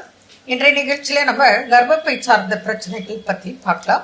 ஜெனரலா கர்ப்பப்பையில என்னென்ன பிரச்சனைகள் வருது, நம்ம எக்ஸ்பீரியன்ஸில் ஏதாவது ஒரு பிரச்சனைக்கு எப்படி தீர்வு, ஒவ்வொரு பிரச்சனைக்கும் தீர்வு கிடைச்சதுக்கு பகிர்ந்துக்கலாம். கண்டிப்பா. இது வந்து பாருங்க, நம்ம முந்தைய பதிவுல பத்தி பேசணும். அதாவது ரூடிமெண்டரி யூட்ரஸ் அண்ட் ஓவரிஸ், கர்ப்பப்பை போதுமான அளவுக்கு வளர்ச்சி இல்லை, ரொம்ப குட்டி கர்ப்பப்பை, ஒரே ஒரு கோடு மாதிரி இருக்க முட்டைப்பை, இந்த மாதிரி பிரச்சனைகளுக்கும் வந்து பாத்தீங்கன்னா எக்ஸ்பீரியன்சஸ் நிறைய இருக்கு. இப்ப என்னோட எக்ஸ்பீரியன்ஸை பகிரணும் அப்படின்னா, ஒரு 29 வயசு ஒரு லேடி வராங்க. அவங்க வந்து பாத்தீங்கன்னா அம்மாக்கு அப்பாக்கு தெரியாம மில்லுல வேலை செய்ய போறாங்க. அங்க கல்யாணம் பண்ணிக்கினாங்க. கல்யாணம் பண்ணிட்டு அவங்க ஹஸ்பண்ட் கூட்டிட்டு வர்றாரு. கல்யாணம் ஆகி 4 வருஷம் ஆகுதுங்க, இன்னும் குழந்தை தரிக்கல அப்படின்னு சொல்லிட்டு, அப்ப குழந்தை இல்ல அப்படின்ற ஆஸ்பெக்ட்ல தான் நாங்க ஸ்கேன் எடுக்க போனோம். ஸ்கேன் எடுத்து பார்த்தா வந்து பாத்தீங்கன்னா அந்த பொண்ணுக்கு இவ்வளவே கர்ப்பப்பை இருக்கு, ரூடிமெண்டரி யூட்ரஸ் அண்ட் ஸ்டீக் ஓவரிஸ் அப்படிம்பாங்க. முட்டைப்பை இருக்க வேண்டிய இடத்துல ஜஸ்ட் ஒரு கோடு மட்டும் இருக்கு. அப்ப நான் அந்த பொண்ணு கிட்ட கேட்கிறேன், அவங்க ஹஸ்பண்ட வெளியே வந்து இருக்க சொல்லிட்டு, அம்மா நீ ஏஜ் அட்டன் பண்ணியாமா? ஓ மேம் ஏஜ் அட்டன் பண்ணேன். எத்தனை நாள்மா மென்சஸ் போச்சு? 5 நாள் மென்சஸ் போச்சு. அது உண்மைதானா அப்படின்னா அது உண்மை கிடையாது. அந்த பொண்ணு வந்து போய் சொல்லுது, ஏஜ் அட்டனே பண்ணல. ஆக்சுவலி என்னன்னா, சரிம்மா உங்க அம்மாவை கூட்டிட்டு வா அப்படின்னா, உங்க அம்மாவை கூட்டிட்டு வந்தாலும் உங்க அம்மாவும் அதே சொல்றாங்க, ஆமா மேடம் ஏஜ் அட்டன் பண்ண சொல்லிச்சு. நீங்க ப்ளீடிங் பாத்தீங்களா? பாக்கல. அப்ப என்ன அர்த்தம்? அம்மா கிட்டயும் ஏஜ் அட்டன் பண்ணதா போய் சொல்லிட்டு இருக்கு, அதே மாதிரி ஹஸ்பண்ட் கிட்டயும் ஏஜ் அட்டன் பண்ணதா போய் சொல்லி கல்யாணம் பண்ணிக்கிச்சு. இப்ப அவங்க ஹஸ்பண்ட கூப்பிட்டு நம்மளால உண்மை சொல்ல முடியாது இல்லைங்களா? அப்ப ஹஸ்பண்ட கூப்பிட்டு உண்மை சொல்லாம அவருக்கே தெரியாம நாங்க வந்து ட்ரீட்மெண்ட் வந்து உங்க அம்மானோட ஒரு என்ன சொல்றது ஒப்புதல் பேர்ல யாராவது ஒருத்தவங்க கன்சர்ன் கொடுக்கணும் இல்லைங்களா? நாளைக்கு எங்களுக்கு தெரியாது டாக்டர் என்ன ட்ரீட்மெண்ட் பண்ணாங்கன்னே அப்படின்னு சொல்லிடுவாங்க. அப்ப அவங்க அம்மானோட ஒப்புதல் பேர்ல நாங்க வந்து பாத்தீங்கன்னா ட்ரீட்மெண்ட் ஸ்டார்ட் பண்ணோம். ஏறக்குறைய 8 மாசம் ட்ரீட்மெண்ட். 5 மாசம் வந்து ட்ரீட்மெண்ட் முடிஞ்ச உடனே ஸ்கேன் பண்றோம். ஸ்கேன் பண்ணி பார்க்கும்போது ஸ்கேன்ல ஓரளவுக்கு கர்ப்பப்பை வளர்ந்துருக்கு. ஆமா, டெவலப்மெண்ட் இருக்கு. அதுக்கப்புறம் 8 மாசம் முடிஞ்ச உடனே ஸ்கேன் பண்ணி பாக்குறோம். ஸ்கேன்ல நல்லாவே டெவலப்மெண்ட் இருக்கு. அதுக்கப்புறம் உங்க மேடம் கிட்ட வந்து கன்சல்ட் பண்ணாங்க. அப்ப குழந்தை அப்படின்றது மட்டும் இவங்களோட அட்வைஸ் பிரகாரம் அவங்க வந்து பாத்தீங்கன்னா அசிஸ்டட் கன்செப்ஷன் டெக்னிக்ஸ் அப்படின்றத யூஸ் பண்ணாங்க. அந்த எக்ஸ்பீரியன்ஸை நீங்க சொல்லுங்க. அதாவது இந்த மாதிரி பிரச்சனைகள் இன்றைய காலகட்டத்துல பெண்கள் ரொம்ப ஃபேஸ் பண்றாங்க. இத வந்து வெளியே அவங்களால சொல்ல முடியல. மனதளவுல பேரண்ட்ஸும் சரி அந்த பெண்ணும் சரி ரொம்ப பாதிச்சிருக்காங்க. இந்த மாதிரி வரும்போது நம்ம பக்குவமா, அதாவது பிஃபோர் மேரேஜ் வந்துட்டா இதே கொஞ்சம் நமக்கு ஈஸி, பிரச்சனை கம்மி, புரியுதுங்களா? இது மறைச்சிட்டு கல்யாணம் பண்ணிட்டு அதுக்கப்புறம் ஹஸ்பண்ட் சைடு தெரியக்கூடாது. சில ஹஸ்பண்ட் வந்து ரொம்ப கூலா ஓகே அப்படின்னு பொறுமையா எடுத்து சப்போர்ட் பண்றவங்க இருக்காங்க. சிலர் இதையே ஒரு பிரச்சனையாக்க வச்சு டைவர்ஸ் பண்றாங்க, இன்னைக்கு போறாங்க. அதனால நம்ம பார்த்து பக்குவமா பேசி, அதனாலதான் பேஷண்ட்டை தனியா கூப்பிட்டு பேசி செய்ய வேண்டிய சூழ்நிலை இருக்கு. அதுக்கப்புறம் இவங்களுக்கு ஃபர்தரா ட்ரீட்மெண்ட்லாம் கொடுத்து டெவலப் ஆன பிறகு கன்சீவ் ஆகிறதுக்கு உண்டான ட்ரீட்மெண்ட் பார்த்து ஹஸ்பண்டுக்கும் செக் பண்ணி பார்த்து அவங்களுக்கும் இவங்களுக்கும் ட்ரீட்மெண்ட் கொடுத்து அப்புறம் கன்சீவ் ஆகி குழந்தை பிறக்க வேண்டியான போராட்டத்துல தான் செய்ய வேண்டியது இருக்கு. ஏன்னா பேஷண்ட் கண்டிஷன்ஸ் அப்படி. அதுக்காக ஓப்பனா நம்ம எல்லார்கிட்டயும் சொல்லவும் முடியல. ஆக்சுவலி அவங்க ஹஸ்பண்ட் கிட்ட சொன்னாலும் பிரச்சனை இல்ல, இந்த பொண்ணு ஏமாத்தி கல்யாணம் பண்ணிக்கிற மாதிரி தான் அவரு நினைப்பாரு. லைஃப் பிரச்சனை ஆயிடும். நியாயம் தான். அதனால நான் என்ன சொல்றேன், இந்த மாதிரி பிரச்சனைகள் இருக்கா பிஃபோர் மேரேஜே நீங்க டாக்டர் அணுகுங்க. டாக்டர் கிட்ட கன்சல்ட் பண்ணி ப்ராப்பர் ட்ரீட்மெண்ட் எடுத்து குரோத்துக்கு வேண்டியான இம்ப்ரூவ்மெண்ட்ஸ் பண்ணிட்டு அதுக்கப்புறம் நீங்க கல்யாணம் பண்ணுங்க. ஆமா, அந்த பொண்ணுக்கு இல்லையா உண்மையா சொல்லிரணும். ஆமா, உண்மையை சொல்லிடணும். அசிஸ்டன்ட் கன்செப்ஷன் டெக்னிக்கா இருந்தாலும் எக்கு வளர்றதுக்குலாம் நாங்க தான் வந்து டேப்லெட்ஸ் கொடுத்து எக்கு வளர வச்சோம். டைமும் ஆகும், செலவும் ஆகும், பொறுமை இருக்கணும். இதுல ட்ரீட்மெண்ட் வேற அந்த ஹஸ்பண்டுக்கு தெரியாம செய்யணும்னு நினைக்கிறதுல ரொம்ப கஷ்டமான விஷயம்.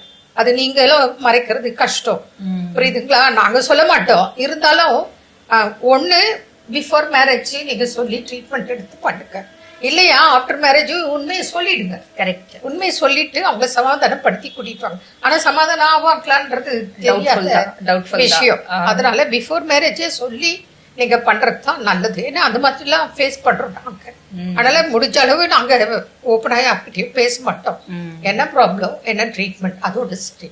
அதனால பெண்கள் இப்படி எல்லாம் கஷ்டப்பட வேண்டிய அவசியம் இல்லை. பிரச்சனை இருக்கா ஓப்பனா வாங்க, டெஸ்ட் எடுக்கிறோம், ஸ்கேன் பண்றோம், பிளட் டெஸ்ட் பண்றோம், ஹார்மோனல் இம்பேலன்ஸ் எல்லாம் பார்த்து உங்க குறைகள் என்ன, அதுக்கு சொல்யூஷன் இருக்கு. அதனால இதெல்லாம் பயப்பட தேவையில்லை. யாரோ ஒருத்தருக்கு இது வரும், புரியுதுங்களா? அதனால இது பெரிய இஷ்யூ கிடையாது. இதுக்கெல்லாம் சொல்யூஷன் இருக்கு. நம்பிக்கையோட நீங்க பிஃபோர் மேரேஜ், ஏன்னா ஒரு பெண்ணு பருவத்துக்கு வர்றது இத்தனை வயசுல இருந்து இத்தனை வயசுக்குள்ள தெரிஞ்சிருது. ஆமா, டிலே ஆனாலே நீங்க உடனே டாக்டரை கன்சல்ட் பண்ணுங்க. அந்த அட்வைஸ் தான் இன்னைக்கு உங்களுக்கு முக்கியமா நாங்கள் கொடுக்குறோம். என்ன நேர்களே, மீண்டும் நாளை சந்திப்போம். நன்றி. அன்னை மரியே வாழ்க. அருமையான நம்ம ஒரு வைத்தியம் பகுதி பார்த்துட்டோம். நிகழ்ச்சியோட நிறைவுக்கும் வந்தாச்சு. இன்னைக்கு நாள் மகிழ்ச்சியோட பேசிட்டு இருக்கிறோம். மாட்சியின் அடையாளம், சிலுவை கற்றுத்தரக்கூடிய பாடங்கள். ஃபைனலாக என்ன? ஃபைனலாக பார்த்தீங்கன்னா நம்பிக்கையை கற்றுக் கொடுக்கிறது இந்த திருச்சிலுவை அப்படின்னு சொல்றாங்க. எஸ், நம்பிக்கை மரணத்தை விட வலிமையானது அப்படின்னு சொல்லலாம் இல்லையா? கண்டிப்பா கடவுள் வந்து உயிர் விட்டாரு, 3ஆம் நாள் உயிர் தெழுந்தாருன்றது நம்ம எல்லோருக்கும் அறியப்பட்ட ஒரு செய்தி. அப்படின்றப்போ உயிர் தெழுந்தார் அப்படின்றது, அப்போ அந்த மரணத்தை விட எது ரொம்ப வலிமையானது அப்படின்னு பார்த்தீங்கன்னா நம்பிக்கை. அது கொண்டிருக்க வேண்டும். கண்டிப்பா. இதை ஏன் இந்த சிலுவை நம்பிக்கையின் அடையாளம் அப்படின்னு நம்ம சொல்றோம்னா, இன்னொரு கண்ணோட்டத்துல நான் ஏதோ யோசிக்கிறேன்னா, இயேசு கிறிஸ்து வாழ்ந்த காலகட்டத்தில் திருச்சிலுவை அப்படிங்கிறது கிடையவே கிடையாது. சிலுவை, அந்த சிலுவை என்னன்னா அவமானத்தின் அடையாளம். யாரை வந்து சிலுவையில் அரைஞ்சு கொள்றாங்களோ அது வந்து ஒரு இழி சாவு, கேடுகட்ட ஒரு சாவு அப்படின்னு சொல்லக்கூடிய. அப்போ யார் வந்து மோசமான வாழ்க்கை வாழ்ந்திருக்கிறார்களோ, அரசாங்கத்திற்கு எதிராக யார் பேசுகிறார், உங்களுக்கு எல்லாம் விதிக்கப்பட்ட தண்டனை என்னன்னா அந்த சிலுவை சாவு. அந்த சிலுவை சாவு ரொம்ப கேவலமா பார்ப்பாங்க. இன்னைக்கெல்லாம் நம்ம ஊர்ல எல்லாம் ஜெயிலுக்கு போயிட்டு வந்தவங்க இவன் ஜெயிலுக்கு போயிட்டு வந்தானா அப்படின்லாம் எப்படி ஒரு மாதிரி நிலையில பாக்குறாங்களோ, அதை காட்டிலும் 10 மடங்கு 100 மடங்கு மோசமான ஒரு பார்வை அந்த நபர், இறந்த நபர் மீதோ இறந்த குடும்பத்தின் மீதோ அவர்களை சார்ந்தவர்கள். அப்ப யாரோ ஒரு ரோட்ல போய் அந்த சிலுவையில் அறிஞ்சு கொண்டாங்கல்ல, அவன் ஃப்ரெண்டுப்பா அப்படின்னு ரொம்ப மோசமா கேவலமா சொல்லக்கூடிய அந்த ஒரு நிலைதான் அப்ப என்ன பண்ணுச்சு இருந்துச்சு. அப்ப அந்த நிலையில இயேசு கிறிஸ்துவுக்கு என்ன சாவுக்கு தீர்ப்பிடுறாங்க? சிலுவை சாவுக்கு தீர்ப்பிடப்படுகிறார். சிலுவை சுமந்துட்டு போறாரு, சிலுவையில் அறையிறாரு. அந்த சிலுவையில கடைசி வரைக்கும் அன்னை மரியாவும் யோவானும் அவர் கூட என்ன பண்றாங்க, இருக்கிறாங்க. அப்போ இந்த நிலையில அவங்க சீடர்களுடைய மனநிலை எப்படி இருந்திருக்கும் யோசித்து பாருங்க. நம்ம கூட இருக்கிற நம்ம வீட்டுல இருக்க அடுத்தவங்களுக்கு இந்த மாதிரி ஒருத்தர் ஜெயிலுக்கு போயிருக்கிறாரு அப்படின்னா நம்முடைய மனநிலை, அவர் என் சொந்தக்காரன்னு சொல்லிக்க நம்ம அதை விரும்புவேனா? அவர் எனக்கு என்னமோ தெரியாது அப்படிங்கிற மாதிரி தான் நான் என்ன பண்ணுவோம், விலகி போக ஆசைப்படுவோம். ஸோ அப்போ அந்த மாதிரியான சூழல்ல அன்னைக்கு எந்த நம்பிக்கையின் அடிப்படையில் இயேசு கிறிஸ்து உயிர் தெழுவார், அவர் வந்து கடவுள், இவரை போய் நான் அறிவிக்க போறேங்கிற ஒரு நம்பிக்கை வந்து அன்னைக்கு சீடர்களுக்கோ இல்லை அன்னை மரியாவுக்கோ எப்படி இருந்துச்சுன்னா அதுதான் அசைக்க முடியாத அந்த நம்பிக்கை. அதுதான் அந்த அவமானத்தின் சின்னமான சிலுவையை ஒரு திருச்சிலுவையாக ஒரு மாற்றி அடையாளமாக மாற்றியது. ஸோ அப்போ அந்த ஒரு திருச்சிலுவையிடம் இருந்து அந்த அசைக்க முடியாத நம்பிக்கை, நடக்கிறதுக்கு வாய்ப்பே இல்லை அப்படின்னு சொல்றதுக்கு மத்தியில் அதை நடத்தி காட்டு போறது தான் யாருன்னா கடவுள். ஸோ அப்போ அதை அசைக்க முடியாத நம்பிக்கை இருந்தால் மட்டும்தான் அதுவும் என்ன பண்ணும், நடக்கும். விவிலியத்துல ஒவ்வொரு நிகழ்வும் ஒவ்வொரு அற்புதங்கள் நடக்கின்ற பொழுதும் அவர் கேட்கக்கூடிய கேள்வி சிம்பிளா ஒரே கொஸ்டின் தான், நீ நம்புறியா? அவ்வளவு. அவர் வந்து நீ அதை செய்ய இதை செய்ய, நீ செஞ்சதுக்கு அப்புறம் நீ அந்த காணிக்க கொடுத்த அதெல்லாம் அது அப்படி கிடையவே கிடையாது. எங்கேயுமே நீங்க விவிலியத்துல வாசிக்க முடியாது. கேட்கிற ஒரே கேள்வி, நீ நம்புறியா?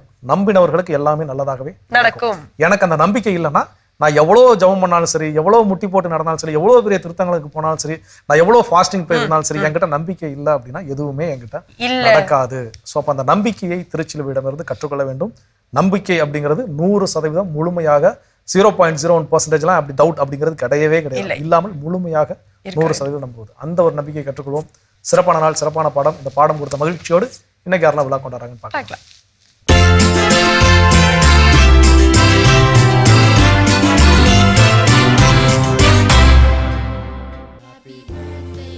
ரியான் மேக் சேவியர் இன்று தனது பிறந்த நாளினை கொண்டாடுகிறார்.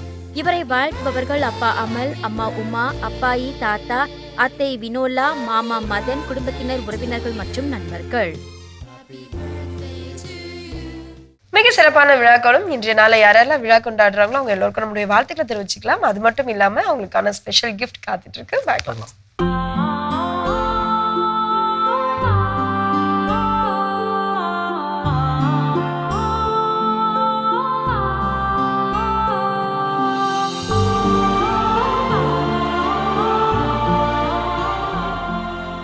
மாதா தொலைக்காட்சியை பார்த்து கொண்டு இருக்கின்ற உங்கள் அனைவரையும் இறைவன் நிறைவாக ஆசீர்வதிப்பாராக. இந்த இறைவார்த்தை உங்கள் உள்ளத்தில் தெம்பையும் ஆற்றலையும் தருவதாக, மனதிற்கு ஆறுதலையும் தேறுதலையும் தருவதாக. இறைவார்த்தை புனிதமானது, நம் உள்ளத்தை ஊடுருவது. அன்புமிக்கவர்களே, இன்றைக்கு தியான கருத்தாக நமக்கு கொடுக்கப்பட்டிருப்பது, ஆண்டவரே என் நெறிகேட்டையும் பாவத்தையும் போக்கினீர். மிகவும் அருமையான வார்த்தை. எந்த மனிதன் தன்னுடைய நெறிகேட்டை உணர்ந்து கொள்ளுகிறானோ, தன்னுடைய இயலாமையை, பாவத்தை ஒத்துக்கொள்ளுகிறானோ, அவன் புனிதத்தின் பக்கத்தில் இருக்கிறான். A repentant sinner is a saint அப்படின்னு சொல்லி நம்முடைய திருச்சபையானது நமக்கு உரைக்கிறது. ஆம், தன்னுடைய பாவத்தை நினைத்து ஆண்டவரிடம் மன்னிப்பு கேட்கிறவனை ஆண்டவர் ஒருபொழுதுமே கைவிடார். அந்த மனம் வருந்துதல் என்பது ஒரு அருளின் நேரம். இறைவன் நமக்கு தருகின்ற கொடைகளில் எல்லாம் மிகப்பெரிய கொடை அந்த தவறுகளை நினைத்து கொள்வது. அந்த தவறுகளுக்காக மன்னிப்பு கேட்கின்ற பொழுது நம்முடைய தவறுகளை நாம் ஒத்துக்கொள்ள வேண்டும், அதை அறிக்கையிட வேண்டும். நான் தவறு செய்தேன், ஆண்டவரே என்னை மன்னித்து விடும் என்று கடவுள் முன்னால் நாம் நம்பிக்கையோடு ஜெபிக்க வேண்டும். அத்தகைய மனக்கூறு உள்ள மனிதனை இறைவன் ஆசீர்வதிக்கிறார். அவனுடைய பாவங்கள் மன்னிக்கப்படுகின்றன. எவனுடைய பாவங்கள் மன்னிக்கப்பட்டதோ, எவனுடைய குற்றம் மறைக்கப்பட்டதோ அவன் பேறு பெற்றவன். எனவே ஆண்டவர் எவனுடைய தீர்ச்செயலை எண்ணல்லையோ, எவரது மனதின் வஞ்சகம் இல்லையோ அவர் போற்றப்படுவார், அவர் நீதிமானாக கருதப்படுவார். ஆம் அன்புள்ளவர்களே, மலைப்பொழிவில் பேறு பெற்றோர் என்ற வார்த்தையை கேட்கிறோம். அந்த பேறு பெற்றோரின் அந்த நெருப்பு துகள் ஏற்கனவே இந்த விவிலியத்தில் கூறப்பட்டிருக்கிறது, திருப்பாவில் கூறப்பட்டிருக்கிறதுனால் நமக்கு மிகவும் ஆறுதலாக இல்லை. எந்த மனிதன் தன்னுடைய பாவத்தை உணர்ந்து ஆண்டவரிடம் மன்னிப்பு கேட்கிறானோ, அறிக்கை இடுகிறானோ, அதை எல்லாருக்கும் அறியும்படி ஒத்துக்கொள்ளுகிறானோ, அவன் புனிதத்தின் பக்கத்தில் நிற்கிறான். அவன் கடவுளுடைய அருகாமையில் வருகிறான். தன்னுடைய தவறை உணர்ந்து ஓடி வந்த மகனை அரவணைத்து ஏற்றுக்கொண்டது போல இவனுக்கு ஆசீர் அளியுங்கள், இவனுக்கு துணி கொடுத்து இவனை உடுத்துங்கள், செருப்பு அணியுங்கள், மோதிரம் போடுங்கள், எல்லாம் விருந்து கொண்டாடுவோம் என்று சொன்னது போல ஒவ்வொரு மனிதனும் மனமாறுகின்ற அந்த நேரம் புனிதமான நேரம், அக்களிப்பான நேரம். இதை உங்களுக்கும் எனக்கும் இறைவன் அருள்வாராக. அதற்கு முன்னால் நாம் மனம் மாற கற்றுக்கொள்ள வேண்டும். ஆண்டவர் உங்களோடு இருப்பாராக, உம்மோடும் இருப்பாராக. எல்லாம் வல்ல இறைவன் தந்தை, மகன், தூய ஆவியார் உங்கள் அனைவரையும் ஆசீர்வதிப்பாராக. ஆமேன். மிகச்சிறப்பு. நம்ம அன்பாயரோட இறையாசனம் அனைவருக்கும் நிறைவா கிடைச்சிருக்குது. இந்த மகிழ்ச்சியோடு இன்றைய நாளில் நாம் கற்றுக்கொண்ட மிகச்சிறந்த பாடம் சிலுவை நமக்கு கொடுக்கக்கூடிய வாழ்க்கை பாடங்கள் என்னென்ன அப்படிங்கிறது. சிலுவை அப்படின்னு சொல்றப்போ இன்னமும் பலர்ல, அதுவும் கிறிஸ்தவர்களை, குறிப்பாக கத்தோலிக்க கிறிஸ்தவர்களை சிலுவை தாங்கிய ஒரு செயினை போடுறதோ, இல்லை இயேசு பாடுபட்ட சுரூபத்தை வீட்டில் வச்சிருக்கிறதோ வீட்டிற்கு நல்லதல்ல அப்படின்னு நினைக்கக்கூடிய கும்பல் இன்னமும் இருந்து தான் இருக்கிறாங்க. நம்மிடையே வாழ்ந்து கொண்டு தான் இருக்காங்க. ஸோ அவங்களுக்கெல்லாம் ஒரு பாடம், வாழ்க்கை பாடத்தை கடவுள் நீங்க என்ன பண்ணிருக்காரு, கொடுத்துருக்காரு. சிலுவை இன்றி மீட்பு கிடையவே கிடையாது. சிலுவையின் வழியாக நமக்கு என்னாச்சு, மீட்பு கிடைச்சது. அப்போ அந்த சிலுவையை நான் விளக்கி விட்டு கிறிஸ்துவை என்னால் ஏற்றுக்கொள்ள முடியுமான்னு கேட்டால் அதுவும் நடக்கிறதுக்கு வாய்ப்பே கிடையாது. அப்போ நான் திருச்சிலுவை விளக்குவது கிறிஸ்துவை விளக்குவதற்கு சமம். அதனால இதுவரைக்காவது அப்படி ஒரு மூட நம்பிக்கை என்கிட்ட இருந்துச்சுன்னா அந்த மூட நம்பிக்கையை தூர தள்ளி வைத்து விட்டு வீடுகளில் திருச்சிலுவையை ஏந்துங்க, வீடுகளில் திருச்சிலுவையை மாட்டி வைங்க, கழுத்துல செயினோ ஜவமாலே போறப்ப அதுல திருச்சிலுவையை தாங்கிய வண்ணம் என்ன பண்ணுங்க, போடுங்க. இது நமக்கு கற்றுக் கொடுக்கக்கூடிய வாழ்க்கை பாடம் ஏராளம் நிறையா இருக்குது. அதை சொல்லணும்னா நம்ம என்ன பண்ணலாம், சொல்லிக்கிட்டே போகலாம். அதுல ஒரு சில விஷயத்தை எனக்கு சிந்திக்க கடவுள் நமக்கு என்ன பண்ணியிருக்கிறார், வாய்ப்பை கொடுத்திருக்கிறார். இந்த பாடத்தை கற்றுக்கொண்டு கிறிஸ்துவின் மக்களாக வாழ்வோம். கடவுளுக்கு நன்றி சொல்லி இன்னைக்கு நம்ம நிகழ்ச்சியை நிறைவு செஞ்சதுனால இனிதே தொடங்கலாம். அன்பானவர்களே, சிலுவை மரத்தின் பின் செல்வோம், சிலுவை நிழலில் வாழ்வோம், மகிழ்ந்திருப்போம் என்ற இந்த சிந்தனையோடு இன்றைய கடவுள் வணக்கம் நிகழ்ச்சியை நாங்கள் நிறைவு செய்கிறோம். இந்த நாள் இனிய நாளாக அமைய மாதா தொலைக்காட்சியின் வாழ்த்துக்களும் ஜெபங்களும். மீண்டும் உங்களை கடவுள் வணக்கம் நிகழ்ச்சியில் சந்திக்கும் வரை உங்களிடமிருந்து விடைபெறுகின்றோம். இயேசுவுக்கே புகழ். மரியே வாழ்க.